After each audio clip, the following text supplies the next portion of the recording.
Tere päevast, austatud Riigikogu! Me alustame 12. märtsi infotunniga ja head kolleegid, kõigepealt on mul teile palve. Teeme kohaloleku kontrolli. Kohaloleku kontroll, palun.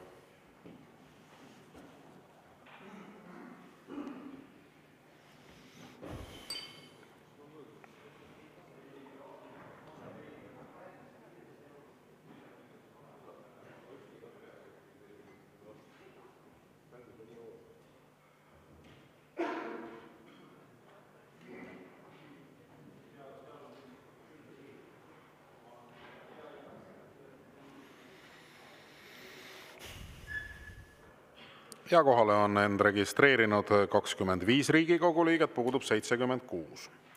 Tänases infotunnis osalevad järgmised valitsuse liikmed: peaminister Kristen Michal, kliimaminister Yoko Alender ja välisminister Margus Tsahkna. Tere päevast, lugupeetud valitsuse liikmed, ning meie infotunni reeglid on ikka samasugused nagu ka varasematel kordadel. Riigikogu liige võib registreeruda ainult ühe küsimuse esitamiseks. Küsimuse esitamiseks on aega 2 minutit, vastamiseks on aega 3 minutit ja registreerunud Riigikogu liige saab võimaluse siis ka üheks täpsustavaks küsimuseks. Lisaks saab üks Riigikogu liige selle konkreetse küsimuse raames võimaluse esitada ka lisaküsimus. Kokku on meil täna 13 küsimust. Neist esimene on peaminister Kristen Michalile. Küsib Riigikogu liige Helle-Moonika Helme ja teemaks on olukord riigis. Helle-Moonika Helme, palun. Ja aitäh, hea eesistuja ja peaminister. Nüüd me kõik teame, et Eestis tehti valitsusremont ja sotsid visati välja ja Reformierakond ja Eesti 200 jäid valitsusse. Ja me oleme kuulnud, kuidas Kristen Michal nüüd kõiges sotse süüdistab. Aga samas on nad ise olnud kõikide otsuste tegemisel juhtivas rollis, siis Reformierakond ja Eesti 200 ka. Ja samuti parlamendis on Reformierakonnal kõige rohkem hääli, ehk et kõikidel hääletustel on nende toetus olnud ülekaalukas. Ja kas te tõesti arvate, et teie erakond ei ole nüüd vastutav kõigi otsuste eest, kõigi maksutõusude eest ja täpselt samuti teie uus vana koalitsioonipartner, kes alles jäi? Ja suure võiduna olete juba kuulutanud, kuidas nüüd naastakse lihtsa tulumaksusüsteemi juurde, ära jäetakse ettevõtete tulumaks. Raske on aru saada, kas te tõesti arvate, et inimesed on mälutud, et nagu need oleksid ainsad selle valitsuse kehtestatud maksud, mis on Eesti majanduse kvartalist kvartalise 11 kvartalit järjest languses hoidnud. Loeme ette, eks ole, tulumaksu tõus 20%-lt 22%-le, kehtestati automaks, mille maaletooja Mart Võrklaev, Reformierakond, tõusis maamaks nii koduomanikele kui äri- ja tootmismaadele ja tõus jätkub. Kehtestati ettevõtetele kasumimaks, käibemaks tõsteti kõigepealt 22%-le ja 1. juulist tõuseb ta veel 24%-le. Tõsteti bensiiniaktsiisi, mis tõuseb jätkuvalt 5% järgmise 4 aasta jooksul. Aktsiisi tõsteti ka diisli, maagaasil ja kütteõlil. Elektriaktsiis tõusis mais 2024 45% ja 2026. aastal hakkab kehtima julgeolekumaks, mida maksavad Eesti tulumaksuga maksustatavad isikud ja juriidilised isikud alates 2026. aastast 2%. Ja ka pensionitelt hakatakse 1. aprillist 2025 maksma tulumaksu. Ja minu küsimus on, keda te petate, kui te räägite sellist juttu, et nüüd uus vana valitsus hakkab Eesti elu paremaks tegema? Ei hakka ju. Aitäh, härra peaminister, palun. Ja aitäh, austatud Riigikogu esimees, hea küsija. Kõigepealt, ütleme nii, et te ütlete, et ma süüdistan kõigest sotsi, kindlasti mitte. Ma ei ole kunagi väitnud, et asjade muutmisel vigu ei tehtud ja tõepoolest, eelarve käest laskmisel muidugi tuleb EKREIKE valitsuse poole vaadata. Seda ma olen siin korduvalt ka öelnud ja isegi nüüd, kus meie teed sotsiaaldemokraatidega on lahku läinud, tuleb siiski eelarve lõdvendamise ja reeglite lõdvendamise tõttu tekkinud hilisemate probleemide tõttu EKREIKE valitsuse otsa vaadata. Nagu ma olen kuulnud ka siin erinevates debattides, siis EKREIKE valitsus on peatselt naasmas. Eile esitas sellel teemal värvika etüüdi Anti Poolamets, kes ütles siin, et see kohe naaseb ja seadke ennast valmis ja mis kõik selle järel järgneb. Nii et see selliseks sissejuhatuseks. Meil on ju saanud peaaegu iganädalaseks traditsiooniks arutada küsimust olukorras riigis. Nüüd, mis makse puudutab, siis jah, tõsi, printsiipi eesmärk on naasta võimalikult lihtsa, arusaadava maksusüsteemi juurde. Ettevõtete tulumaksu, selle kasumimaksu osa kaotamine, ma arvan, et see on sellise majanduskasvu tsükli alguses väga positiivne ja julgustav sõnum, et Eestis saab investeeringuid teha, siia tasub investeerida ja Eesti maksusüsteem, eriti ettevõtluse selline maksusüsteem, mida maailmas peetakse väga eeskujulikuks, teda on erinevates maksuhinnangutes hinnatud parimate hulka, sellisena ka jätkab. Ja tõepoolest jah, et sotsiaaldemokraatide lahkumisega lahkub ka see ettevõtete kasumite maksustamine. Teine osa, mis maksusüsteemi korrastamine on ja vähendab maksukoormust eeskätt väiksemate tuludega inimestele, on sellesama tulumaksu kaotamine, mis täna on juba seadustatud 1. eurost, mis oleks siis 2026. aastast jõustunud. Ja pärast seda, nagu te õigesti märgite, jääb tulumaks ja käibemaks 24% ja 2026. aastal kaob siis see maksuküür, ehk siis tulumaksuvaba miinimum tõuseb 700 euroni, jättes ka siis inimestele rohkem raha kätte. Nii et need on üsna sellised minu meelest asjalikud plaanid, ka sotsiaalselt mõistlikud, sest kui läheb hästi ettevõtlusel, rohkem investeeritakse, läheb meil kõigil paremini siin. Ja ma arvan, et see valitsus teeb õigesti, kui ta pöördub tsentrist paremale. Reformierakonna jaoks see kindlasti on ideeliselt ja aateliselt mõneti koju naasmine. Ja mul on hea meel, et Eesti 200 samamoodi samast vaadet majanduses julgeolekus omab, et ettevõtted saaksid rohkem investeerida ja inimestele jääks ka väiksem tulumaksukoormus. Aitäh! Suur tänu! Ja Helle-Moonika Helme, teil on täpsustav küsimus, palun. Ja aitäh uuesti sõna andmast. No ei olnudki midagi muud oodata Refi ikke valitsuse juhilt, et kui ikka, no minge ikka veelgi rohkem tagasi ja veelgi juba välja, et süüdi on 4 aasta ja rahvusvaheline imperialism. Aga lähme tegelikult palju põhimõttelisema küsimuse juurde seoses selle valitsuse kus mitte vahetusega, vaid see on üldse väga kummaline protsess, sest Eesti Põhiseaduse Assamblee liige ja põhiseaduse üks autorid Jüri Adams on öelnud, et teie tegevus on karjuvas vastuolus Eesti põhiseadusega, nimelt see, kuidas te nüüd oma koalitsiooni koosseisu vahetasite.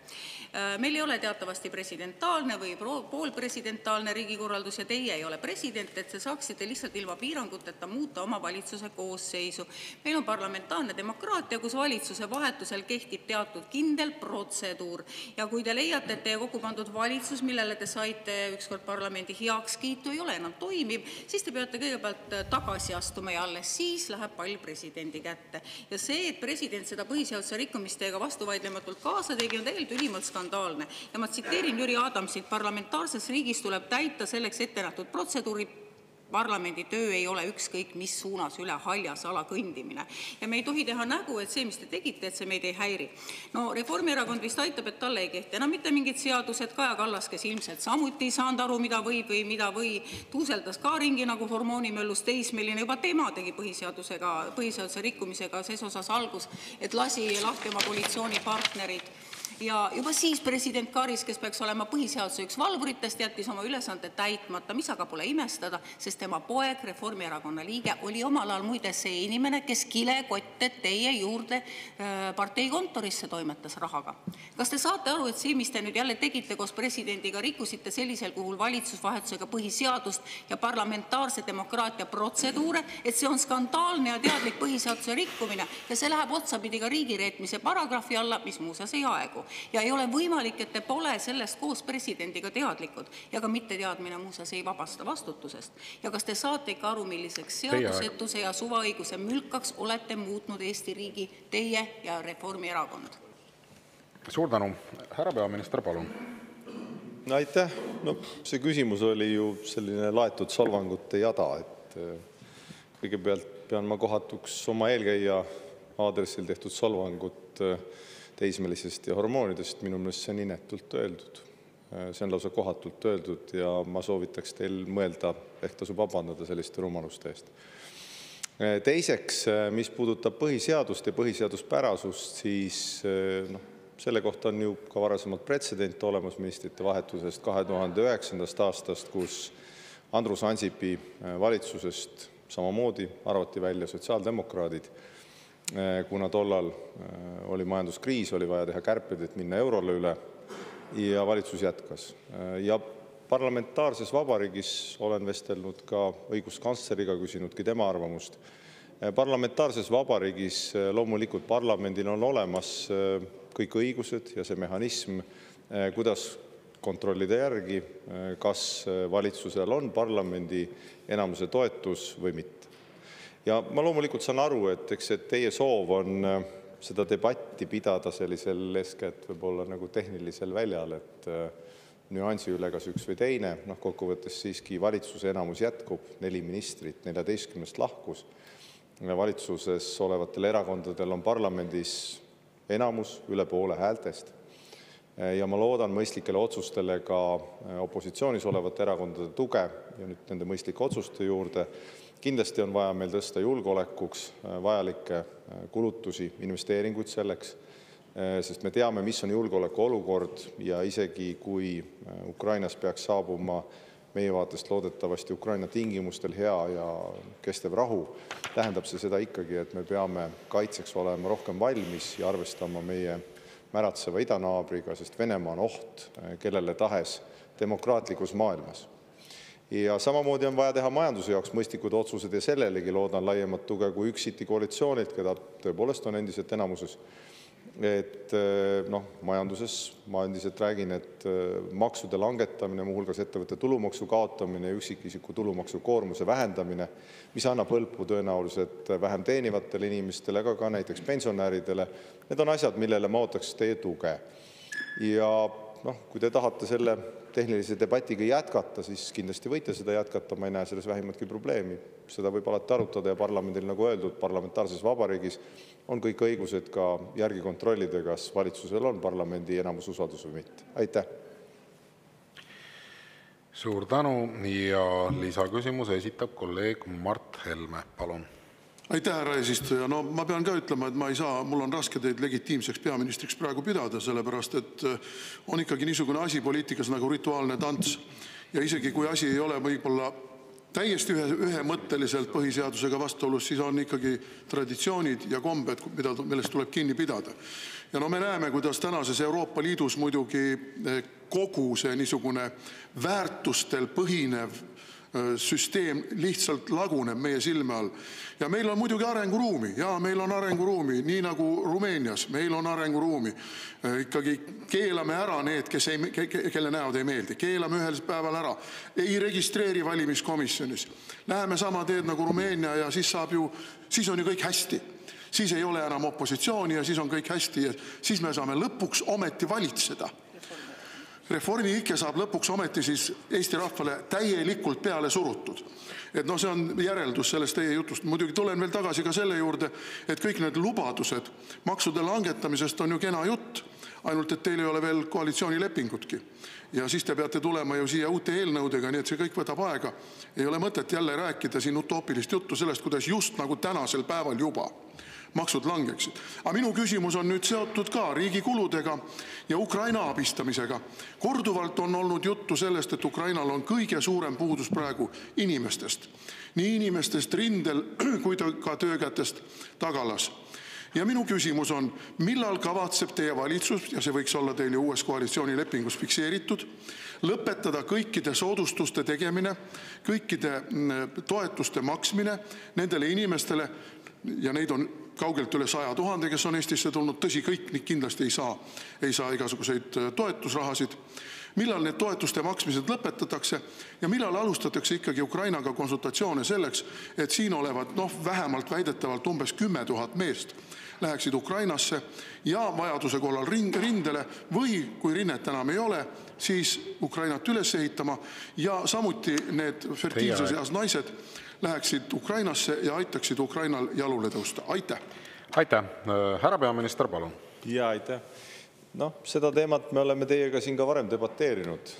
Olen kirjeldanud erinevaid numbreid korduvalt ja öelnud ka seda, et ega Ukraina poolt sellist taotlust kodanikke välja saata ei ole. Ma saan aru, et te soovite sellist muljet luua.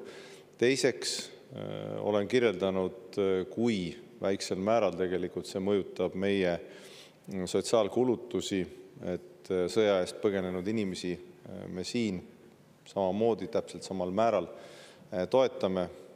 Nii et ma saan aru, et see teid kuidagi ei veena liigselt. Teie jaoks on endiselt justkui selline hoiak, et Ukraina toetamine ja Ukraina sõjas Ukraina poolel olemine ei ole meie asi. Mina jään teiega eriarvamusele. Minu arvates see on väga meie asi. Seda sõda peetakse meie asemel, meie eest. Ükskõik kumba pidi te tahate seda asetada. Ja kindlasti tuleb toetada seda, keda rünnatakse, kelle kallale on tuldud.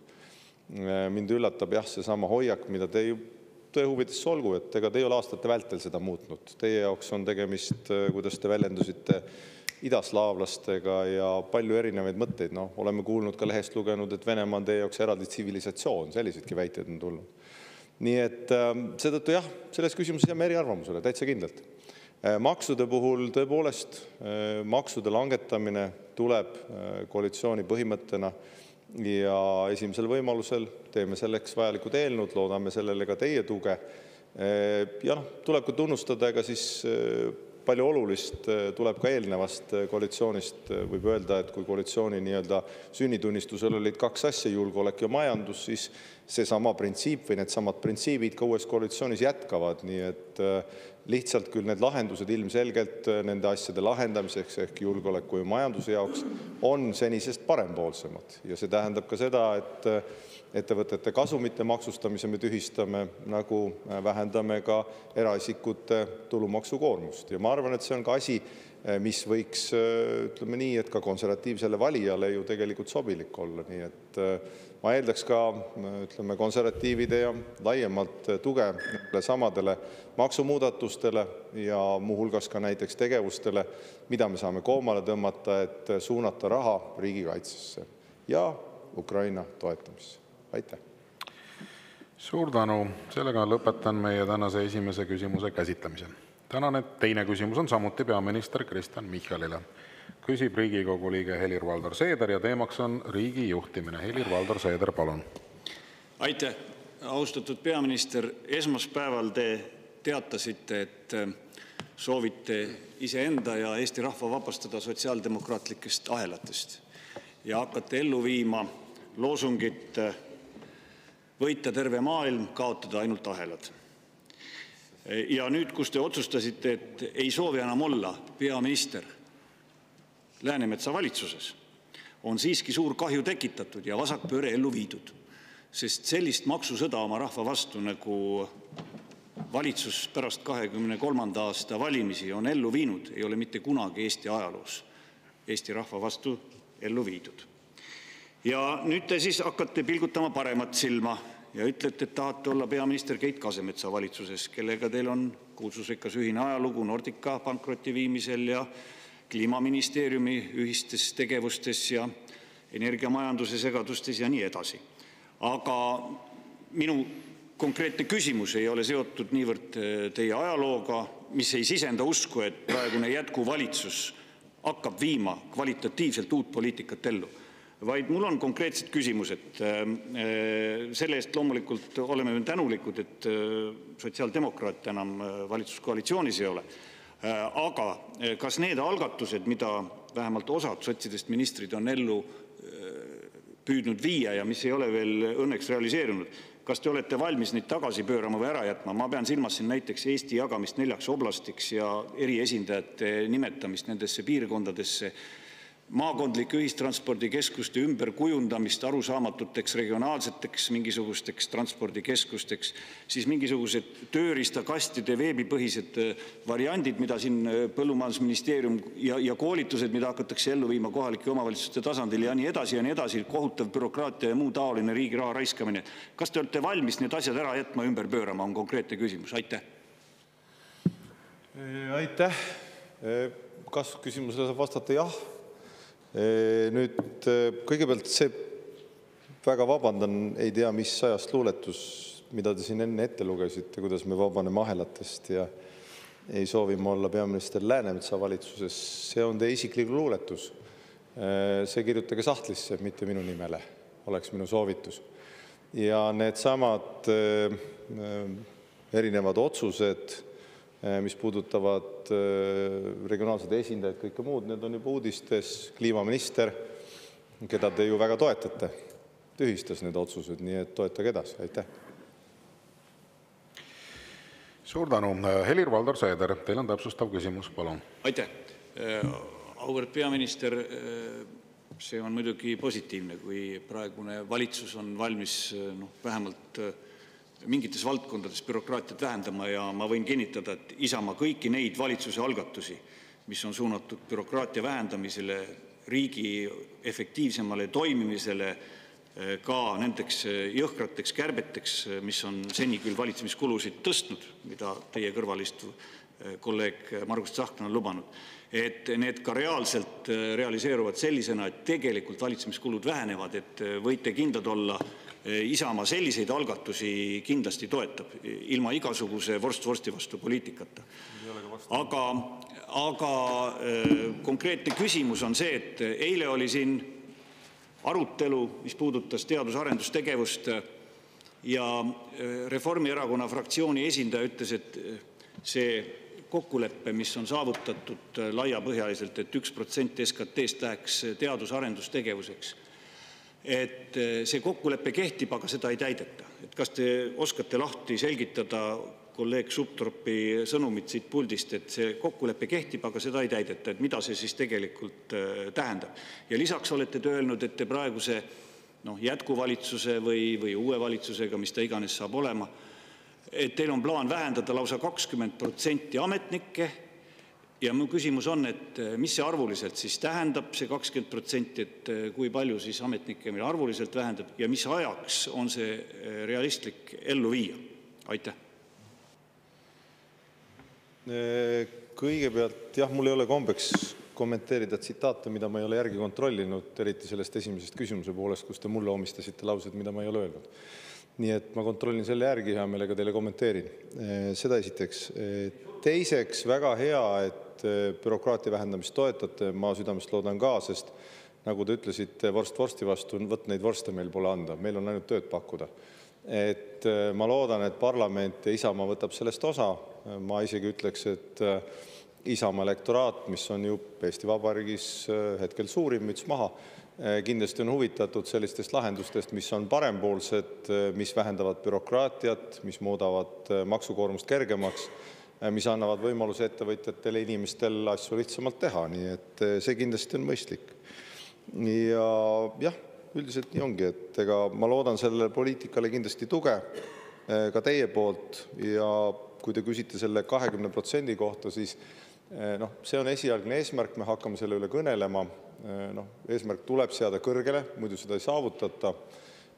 Plaan, mina näen seda pigem sedapidi, ja nüüd lähiaegadel tuleb ka üks selline suurem ettevõtjate algatus või ettevõtjate nõukoda peaministri juurde, et me võtame süstemaatiliselt ette erinevad riigi sellised kontrolltegevused, erinevad bürokraatlikud vormid ühiselt.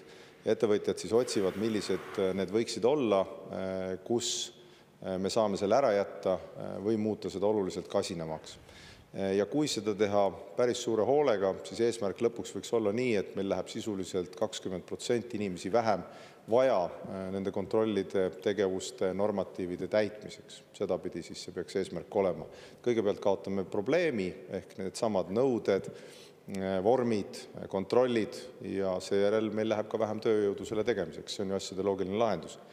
Ja miks ma seda sedapidi näen, mul on kogemus ka nullbürokraatia vedamisest, mida ma ütleks läks edukalt, selle tulemusena tekkis Eesti inimestele, ettevõtjatele palju lihtsam aruandlus, seal oli hulk inimesi, kes sealt kaasa lõid, muuhulgas ka suured ettevõtlusorganisatsioonid, Kaubandus-Tööstuskoda, Tööandjate Keskliit, praktiliselt pea pool valitsust, erinevad inimesed, Keit Kasemets teie rõõmuks, Taavi Kotka, paljud teised aitasid seda asja teha, pangad, ja tulemuseks oli see, et asjad said oluliselt lihtsamad ja paremad. Ja nüüd, kui enne siin sellest süüst küsiti, siis mis ma ikka oskan öelda, 2018. aastal jäi see projekt kuskile sohu kadunuks. Ja seetõttu me peame seda rehitsemist jälle tegema hakkama. Nii et mul on hea meel, et te olete nõud meid töös toetama. Ma selle toetuse peale loodan ja arvan, et me teeme selliseid algatusi, millele me saame toe laiemalt kui koalitsiooni sees. Aitäh! Suur tänu! Ja lisaküsimus kolleeg Anastassia Kovalenko-Kõlvart, palun. Aitäh, austatud peaminister. Mul on siin ees Lauri Läänemetsa hiljutine intervjuu, kus ta väidab, et sotside valitsuse väljaviskamise idee taga seisite teie koos Kasemetsaga kahekesi ja ta väidab, et see otsus sündis juba tegelikult 3 nädalat tagasi. Siin ta intervjuus on päris kriitiline Kasemetsa töö suhtes, ütleb, et see on probleem, et Kasemets on riigisekretär, et eelnõud venisid, et ta ajas Reformierakonna asja, mitte riigi asja, ja siis lisab ta veel lõppu sellise lause. Aga võib-olla see ei ole Eestile hea, et 2 sõpra sellisena on võtnud, põhimõtteliselt on sinu käes ju kõik. Mind muidugi ennast natukene hämmastab, et sotsidel on nüüd äkitselt tekkinud probleem härra Kasemetsaga, sest nad ise ju hääletasid Riigikogus selle poolt, et muuta selle inimese pärast tervet seadust, et ta saaks riigisekretäriks. Mäletan, kui ma tõstatasin teema erikomisjonis, siis sotsid olid need, kes karjusid pea kõige valjemini, et seda teemat ei peaks arutama, hääletasid selle päevakorrast maha ja nüüd on päris silmakirjalik, et nüüd äkitselt sotsiaaldemokraadid avastavad, et Kasemets neile ikkagi ei sobi. Aga teiselt poolt ma muidugi vaatan, et mingil määral Riigikantseleile ja riigisekretärile antakse aina rohkem võimu juurde, et neil Riigikogus on menetluses seadus, millega siis teadus-arendustegevusele hakatakse rahastuse osas tegema otsuseid just Riigikantseleis riigisekretäri poolt, et riigisekretär hakkab suunama innovatsiooni, et nüüd levivad meedias ka väited, et Kasemetsa idee on ka nii-öelda Keskkonnaametist lahti saada, et kuna uuel valitsusel on soov kasutada majanduse hüvanguks loodusressursse, lihtsustada looduskaitsepiiranguid. Aga me mäletame, et Kasemets on tõesti olnud poliitikas selline aktiivsem, et eelmine aasta ta ju osales koalitsioonikõnelustel.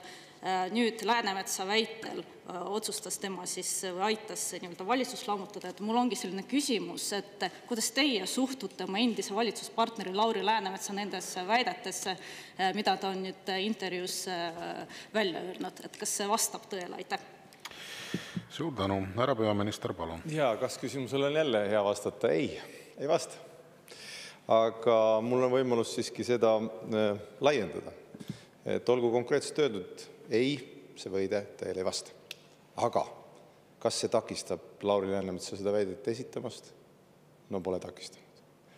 Ja veelgi kummalisem oleks küsimus, et kui riigisekretär ja peaminister peaksid, nagu Lauri Läänemetsa faabula ette näeb, mõnes kabinetis omavahel vestlema, siis kuidas siseminister teaks, et selline vestlus toimub? See oleks väga muret tekitav, kui Eesti Vabariigis selline olukord oleks. Siis me peaksime hakkama hoopis teisi toiminguid tegema. Nii et jah, ma saan aru, et lahkuminekuid on erinevaid. Teie olete noorem, mina veidi juba elukogenum. Lahkuminekuid tuleb elus ikka ette. Ja kui sa lähed lahku, on võimalik teha mitmel erineval viisil, 1000 erineval viisil kindlasti. Kui suudad jääda inimeseks ja jääda viisakaks, on see kenasti. Sellised väljaütlemised mina liigitan sellesse kategooriasse, et ju emotsioonid käisid üle. Mina tänan vastupidi sotsiaaldemokraate tehtu eest ja ütlen, et poliitika viis meid lahku, inimlikult me tülli ei läinud. Koalitsioonis kolleeg Margus Tsahknagagi surusime Lauril kätt ja tänasime tehtu eest, et nii see on. No otsus lahku minna, seda ma olen ka kirjeldanud ja eks ma võin ikka veidi kirjeldada. Sündis lõplikult jah, ikkagi siinsamas meie fraktsiooni juhatuse koosolekul esmaspäeva hommikul. Aga seda, et sotsiaaldemokraadid ennast valitsusest väljapoole on pikalt asetanud, see on sama olnud ka Kaja Kallase valitsuste ajal, et see ei ole kuidagi erinev olnud. Ja vahel nii juhtub, et kui sa ikkagi asetad ennast mingisse rolli järjekindlalt, siis sa lõpuks ennast sealt rollist ennast leiad. Kahjuks seekord nii see oli ja ütleme nii, et kui vaadata ka ajastut, otsuseid on pigem vaja konkreetseid ja kiireid, selle sama bürokraatia vähendamisega, et kui ma ütleks nii, et kui me toome valitsusse või täpsemalt minister toob valitsusse, kliimaminister toob valitsusse eelnõu, kus on looduskaitse reeglite lihtsustamine ja see jääb seisma. Või majandusminister toob valitsusse eelnõu, kuidas saada näiteks toiduainete tehnolooge või mõne spetsiifilise pingi operaatorit ettevõttesse, kus seda vaja oleks lihtsamalt vastavalt Kutsekoja raportile, OSKA raportile, kus on koos nii ametiühingud, tööandjad, Siseministeerium, kõik muud, ja seegi jääb seisma. Siis ma arvan, et hea küsija kindlasti mõistab, et sellisel viisil see tee lahku viib. Ja ütleme nii, et ma nüüd siia lõppu teen poliitilise nalja, eks ma hiljem kahetsen, aga Keskerakonnal kindlasti on ka sotsiaaldemokraatidega erinevaid lahkumineku kogemusi, mitte just ammusest ajast. Aitäh! Suur tänu! Sellega lõpetame tänase teise küsimuse käsitlemise. Tänane kolmas küsimus on kliimaminister Yoko Alenderile. Küsib Riigikogu liige Anastassia Kovalenko-Kõlvart ja teemaks on RMK. Anastassia Kovalenko-Kõlvart, palun. Ja aitäh, austatud kliimaminister. Jah, mul on tõesti küsimus RMK salastatud kestvuslepingute osas, et RMK tellis siis 24 000 € eest riigiabi analüüsi advokaadibüroo Cobaltilt ja analüüsis siis jõuti järelduseni, et mingit keelatud riigiabi polnud ja et hoopiski võiks üleüldse selliste salajaste lepingutega edaspidi jätkata. Ja korruptsioonivastases erikomisjonis me vaatasime sinna analüüsi sisse ja kahjuks on näha, et analüüs on kallutatud, et õigustada sellised lepingud ja selline analüüs võib tegelikult olla juriidiliselt kehtetu, kuna seal ei analüüsitud kõiki riigiabi tunnuseid. Et RMK-l oli võimalus panna paika oma lähteülesanded ja valida neid niiviisi, et analüüsitaks ainult sellised lepingud, mis kahtlusi ei tekitaks. Näiteks 57 lepingust analüüsiti ainult 3 lepingut, mis käsitlesid madala kvaliteetset puidumüüki.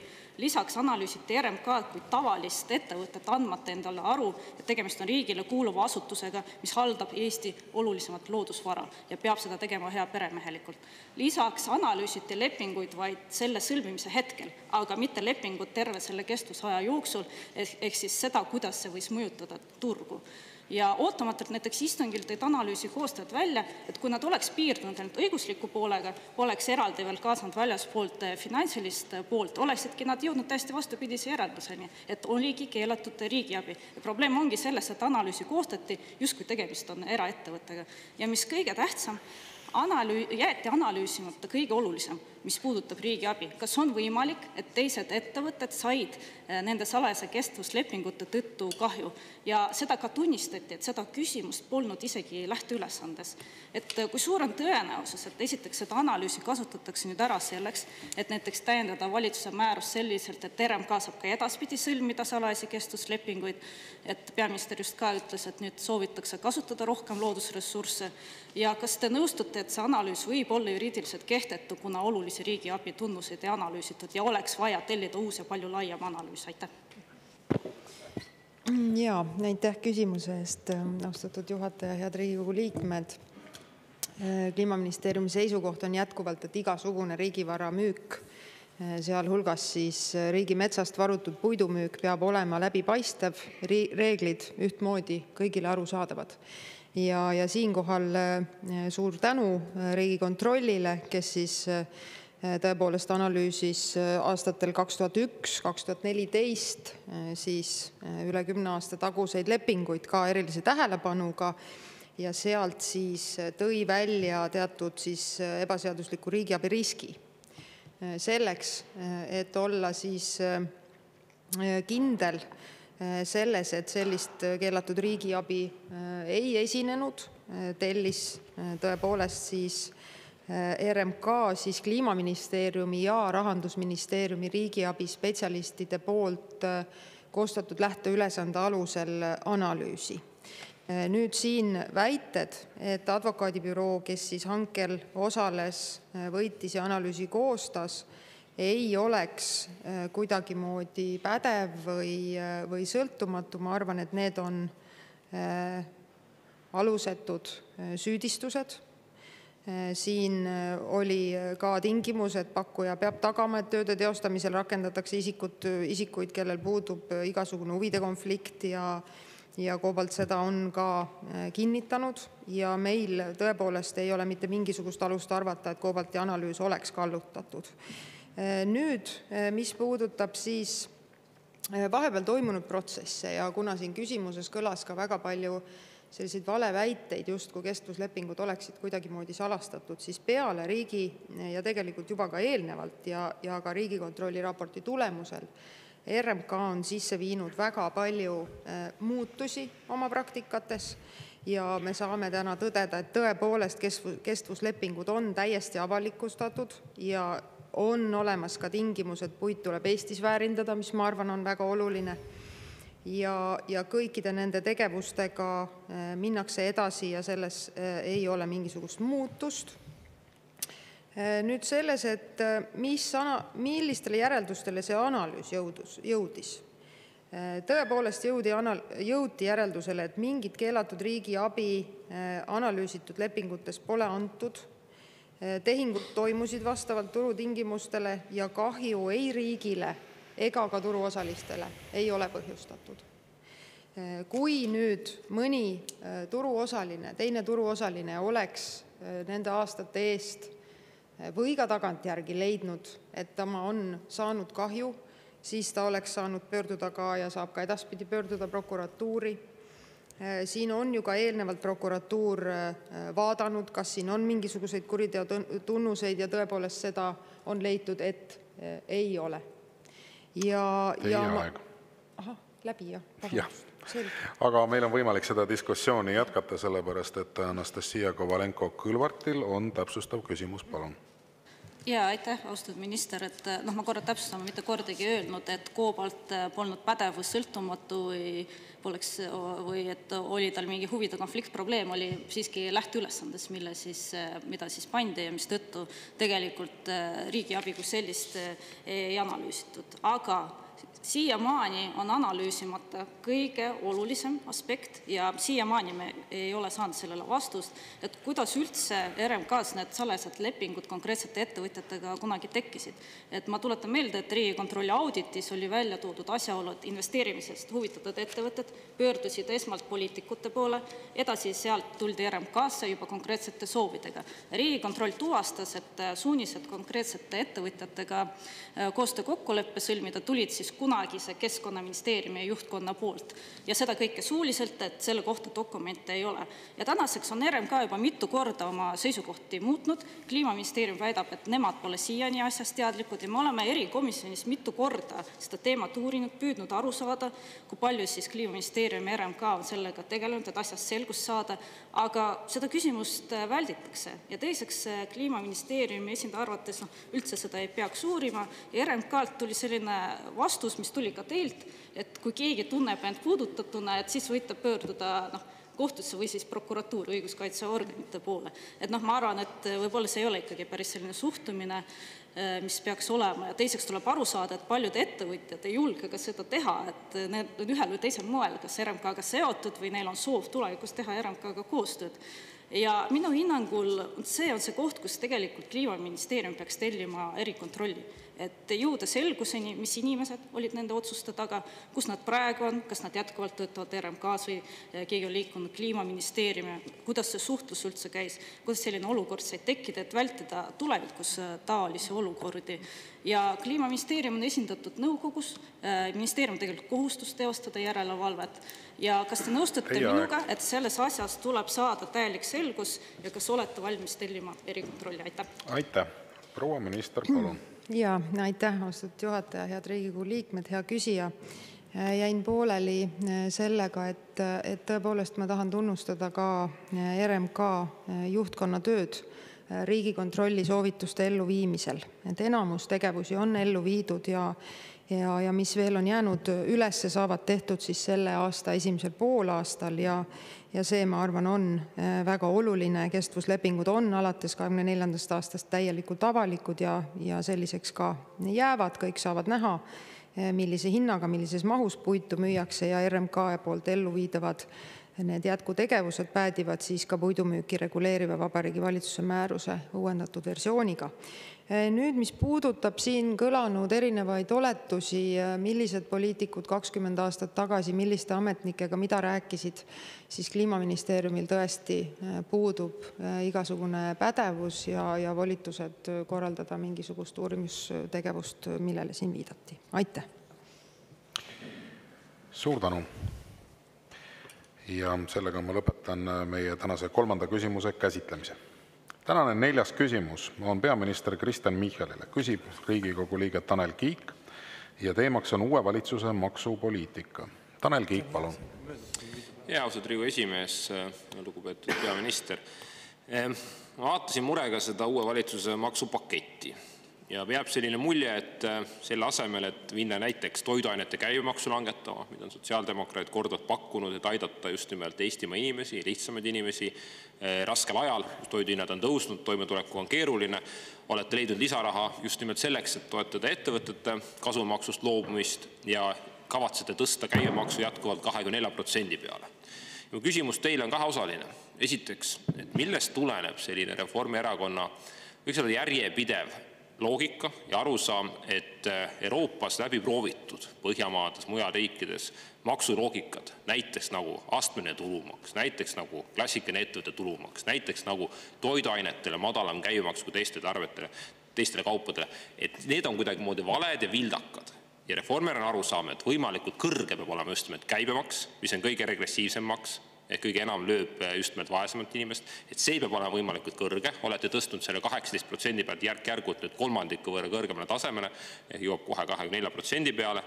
Et kus see loogika tuleb, et millised need analüüsid arutus on, et miks Reformierakonna maksupoliitika on õige ja mõistlik ja põhjendatud keset kriisi ja kogu Euroopa on valel teel? Esimene küsimus. Ja teine küsimus, et ma vaatan, et algus oli väga pikalt juttu, et julgeolekumaks on ajutine. Korduvalt ütlesite seda teie, ütlesite teised reformierakondlased, aga nüüd ma ei kuule enam neid sõnumeid.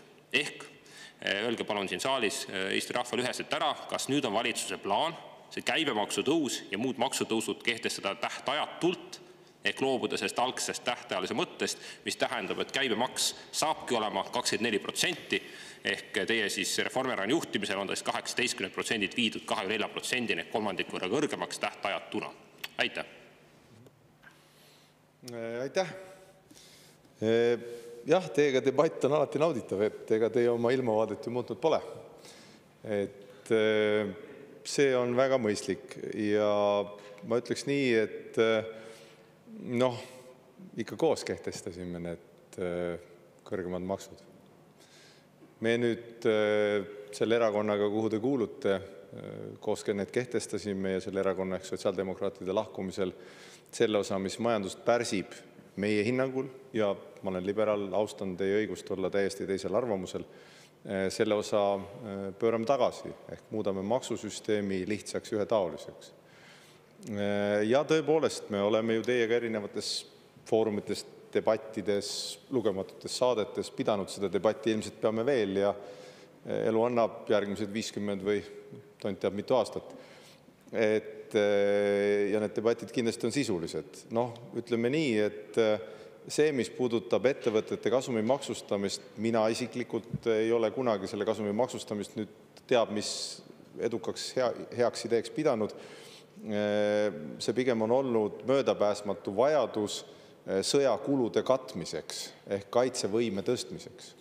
Ja kaitsevõime tõstmine ja sõjakulude katmine ei tule mitte isegi sotsiaaldemokraatidest ega Reformierakonnast, isegi EKREIKest ei tule, vaid sellepärast, et Putin on otsustanud sõda pidada ja ta ei ole muutnud eesmärke. Aga sellepärast me lõime julgeolekumaksu, mis on tähtajaline, nagu te teate, seaduses on tähtaeg sees. Nüüd täna ettevõtte või ütleme, mitte täna, aga lähiaegadel ettevõtte kasumite maksustamise me tühistame. See kindlasti annab ettevõtlusele ja eriti majanduskasvu alguses, kus me oleme, hoogu juurde, võimalus investeeringuid teha. Ja teine, mille me tühistame, on esimesest eurost tulumaksu maksmine. See kindlasti mõjutab positiivselt just eeskätt väiksema sissetulekuga inimeste kätte jäävat raha. See tähendab seda, et kui su sissetulek on väiksem või sa saad näiteks pensionit, siis oleks see olnud koormavam. Ja ma arvan, et see on ka sotsiaaldemokraatide valijatele, nagu meie kõigi valijatele kindlasti hea uudis, eriti neile, kelle sissetulek on napim. Sellesse astmelisse tulumaksu või sellesse kanapõder tüüpi maksuküüru, mis siin on kehtestatud, minul usk ja usaldus puudub, selle me kaotame ka ära, nagu öeldud. See tulumaksuvaba miinimum tõuseb 700 euroni, nii et see on eesmärk. Ja sõjakulude katmises me oleme kogu aeg ka seda öelnud, julgeolekumaks küll on tähtajaline, aga isegi kui käibemaks ja tulumaks jäävad 24% peale, siis seni, kuni on vaja kaitsekulutusi katta, ei maksa meil luua illusiooni, et selleks ei ole vaja raha koguda. Et kindlasti on ka tulevikus vaja selleks raha koguda, see on aus välja öelda ja seni, kuni me tahame Eestit hoida, naaber on agressiivne, tuleb sinna panustada, nii et nii see on. Aitäh! Suur tänu ja Tanel Kiik, teil on täpsustav küsimus, palun. Jaa, loomulikult on täpsustav küsimus, palun nüüd vastake nüüd hästi üheselt ja selgelt, et kas siis sellest tähtajalisuse põhimõttest loobutakse ehk tegelikkuses teie juhitav valitsus mitte ei langeta makse, vaid tõstab neid pikemas plaanis tulenevalt sellest, et algselt tähtajaliselt plaanitud maksud muutuvad tähtajatuks. Et oleks Eesti inimestele ka selge. Ja loomulikult see jutt, et midagi tühistate või vasta ka tõele, siis te asendate selle, eks ole, ehk et julgeolekumaks asendub tulumaksu tõusuga, olen ma teie retoorikast aru saanud, nägemata veel seda lõplikku maksu eelnõu. Et selle üle me vaielda, selle üle oleks valmis olnud ka sotsiaaldemokraadid läbi rääkima, nii nagu me ka kirjalikult teile esitasime, seda te ka teate. Aga jätkuvalt on mure selle koha pealt, et nende jõukaid soosivate maksupoliitiliste otsuste, nagu näiteks maksuküüru kaotamine, mis jätab lisaraha kätte, näiteks Riigikogu liikmetele, aga praktiliselt ei aita sellist alampalga teenijat, eriti arvestades seda, et tulumaks paralleelselt tõuseb, see suurendab ühiskondlikku ebavõrdsust. See tähendab seda, et jõukamatele rohkem raha kätte, vaesematele, madalapalgalistele vähem raha kätte ja paralleelselt võetakse veel käibemaksu tõusuga seda raha vähemaks. See on üks probleem, et kuidas te seda adresseerite, et teie maksutõusud suurendavad ühiskondlikku ebavõrdsust, nii nagu kahjuks on Reformierakonna juhitud valitsuste puhul tavaks olnud.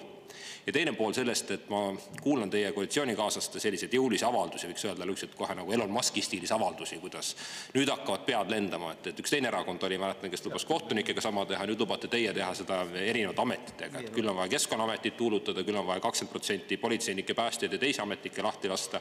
Ehk püüaks nüüd aru saada, et kas te olete juba reaalselt koalitsioonis siis kokku leppinud jõulise kärpe tervishoius, siseturvalisuses, keskkonnavaldkonnas ja mujal, või on see selline klassikaline julgete mõtete voorus jõhkrate kärbete plaan, mis lõpuks piirdub sellega, et kärbitakse näiteks hoopis vähenenud töövõimega inimestele suunatud toetusi ja muude nõrgemate inimeste arvelt. Et millised need kärped tegelikult on, mida te reaalselt kavandate? Aitäh, siin oli jälle palju küsimusi. Kõigepealt jah, et ma olen nõus, et see maksu täpne kaotamise eelnõu ju tuleb, et eks te siis saate seda täpselt detailides hinnata ja kindlasti me seda debatti jätkame, ega see debatt meil siin ei lõppe. Jah, plaanis on kaotada ettevõtete kasumi maksustamine, seda me oleme öelnud. Selle puhul on üsna hoomatav, millega tegemist on. Varem oli ettevõtete süsteem ju selline, et ettevõte sai selle raha investeerida ja raha maksustati väljavõtmisel. Nüüd julgeolekuvajaduste katmiseks kehtestas parlament, ilmselt ka teie, kasumite maksustamise ja pole ju sotsiaaldemokraadid kunagi varjanud, et see on neile südamelähedane printsiip. Sotsiaaldemokraatide üks ideoloogia on öelnud, et see võiks isegi 5% olla, mitte 2%. Et see peaks pigem kasvama. Meie selle tühistame, meile see ei ole nii südamelähedane. Meie arvates raha võiks jääda ettevõtlusesse, et tehtaks investeeringuid kõrgemasse lisandväärtusesse, et inimesed saaksid luua uut väärtust, tekiks juurde uusi tootmisi, töökohti ja nii edasi. Ja kas või eilse debati ainetel on ju Eestis ettevõtete hoolimata majandusest keerulises olukorrast on väga intensiivselt kasvanud investeeringud teadus- ja arendustegevusse, ka sellesse tasub investeerida ja see raha kindlasti võiks minna selles suunas. Nüüd te räägite sellest, et tulumaksukoormuse vähendamine kuidagi on jõukamate inimeste huvides. Vaadake, ma arvan, et te olete muidugi siin eksiteel, et kui tulumaksukoormus väheneb esimesest eurost, ehk me tühistame selle esimesest eurost maksustamise ja tulumaks jääb 24% peale või saab 24% peale nagu käibemaks, siis see vastupidi on sotsiaalselt õiglasem seetõttu, et ta puudutab rohkem tõenäoliselt väiksema sissetulekuga inimesi. Nii et ka seda võib-olla argumentid ei saa selles võtmes liigselt kasutada. Ja maksuküüru kaotamine ehk sellesama tulumaksuvaba miinimumi tõstmine, see puudutab ju väga paljud inimesi, et kui te loete, ütlete, et räägite kogu aeg Riigikogu liikmetest, siis hea kolleeg ja Tanel, ega siis maailm ei piildu ainult selle saaliga ja selle majaga. See puudutab õpetajaid, päästjaid, paljud teisi inimesi, kes tegelikult saavad selle tõttu raha juurde ja ma arvan, et see kulub neil marjaks ära oma tuleviku kindlustamiseks, oma valikute tegemiseks. Nii et ärge piirduge maailma vaates ainult Riigikogu liikme ja imaginaarsuse võrdlumisel. Nii et aitäh. Suur tänu ja lisaküsimus Raimond Kaljulaid, palun. Aitäh. Austatud peaminister, hea Kristen, kõigepealt mulle 10 päeva tagasi öelnud, et ma siin nüüd infotunnis opositsioonisaadikuna küsimus pean esitama. Ma ei oleks seda muidugi uskunud, aga siin me oleme, aga oleme sõbrad ikka edasi. Mul on selline küsimus, et teie eelkäijal Kaja Kallasel oli väga selge seisukoht. See selge seisukoht oli selline, et sõja ajal on valitsemine võimatu ministritega, kel pole NATO saladuse luba. Ta teatavasti viis lausa mitme ministri lahkumisavaldused presidendile, tuues oma avalduses välja just selle põhjuses. See on tsitaat. Sõja ajal valitsemine võimatu. Sõja ajal valitsemine võimatu. See on jutumärkides, see on tsitaat. Nüüd, minu väga konkreetne faktiline küsimus teile, härra peaminister, on see, et te palun informeeriksite Riigikogu, et mulle teadaolevalt on valitsuses seda korduvalt ette tulnud, et rahandusminister Ligi on ära saadetud, sellepärast, et on arutatud tundlikke küsimusi, millele tal ligipääsuõigus puudub. Ja mulle on öeldud, et te olete isiklikult korduvalt härra Ligile öelnud, et ta peab oma NATO loa korda ajama. Kas te saaksite palun parlamendile ja Eesti rahvale öelda, kas see on nii, kas te olete talle sellise juhise peaministrina korduvalt andnud või te ei ole talle sellist juhist korduvalt andnud? Ma tänan teid. Suur tänu, ma istungi juhatajana pean enne ütlema, et see nüüd, kui nüüd väga hoolikalt vaadata, et siis ka ei haaku kuidagi teemaga, mis on tõstatatud uue valitsuse maksupoliitika. Ehk siis, kui härra peaminister soovib vastata sellele küsimusele, siis palun, härra peaminister, see võimalus on teil olemas, aga antud juhul ta väljub selle küsimuse raamest, aga härra peaminister, palun. Jaa, aitäh, austatud Riigikogu esimees. Tõepoolest ei ole see küsimus, aga teeme siis seekord erandi, et kuna Raimond Kaljulaid, nagu ta ütles, ta ju elab opositsiooni rolli sisse, et seetõttu see nii läks. Jah, mina olen selle valitsuse loomisest alates öelnud või täpsemalt Riigikantselei koordinatsioonidirektor on öelnud, nimekirjad peab tema, et kõigil peavad vajalikud load tehtud olema ja see sõnum on antud. Ja nüüd enne vabariigi aastapäeva, kui see jutuks tuli, tuletasin Jürgen Ligile uuesti meelde, ta kinnitas, et ta teeb selle ära ja põhjendas seda ajapuudusega, et nii ta on seda ka avalikkusele öelnud ja oma dokumendid ta peab loomulikult ära täitma. See, mida te ütlete, Jürgen Ligi on töötanud paljudele erinevatele vastutavatel kohtadele Eestis ja ma arvan, et tema taustaga meil probleemi ei ole, aga vorminõuded peavad täidetud olema, nii et ta peab need kahjuks veidi bürokraatlikud tegevused siiski läbi tegema, nii et seda ma olen talle öelnud. Aitäh. Suur tänu, sellega lõpetame tänase 4. küsimuse käsitlemise. Tänane 5. küsimus on välisminister Margus Tsahknale. Küsib Riigikogu liige Varro Vooglaid ja teemaks on Eesti julgeoleku tagamine. Varro Vooglaid, palun. Ja, suur tänu.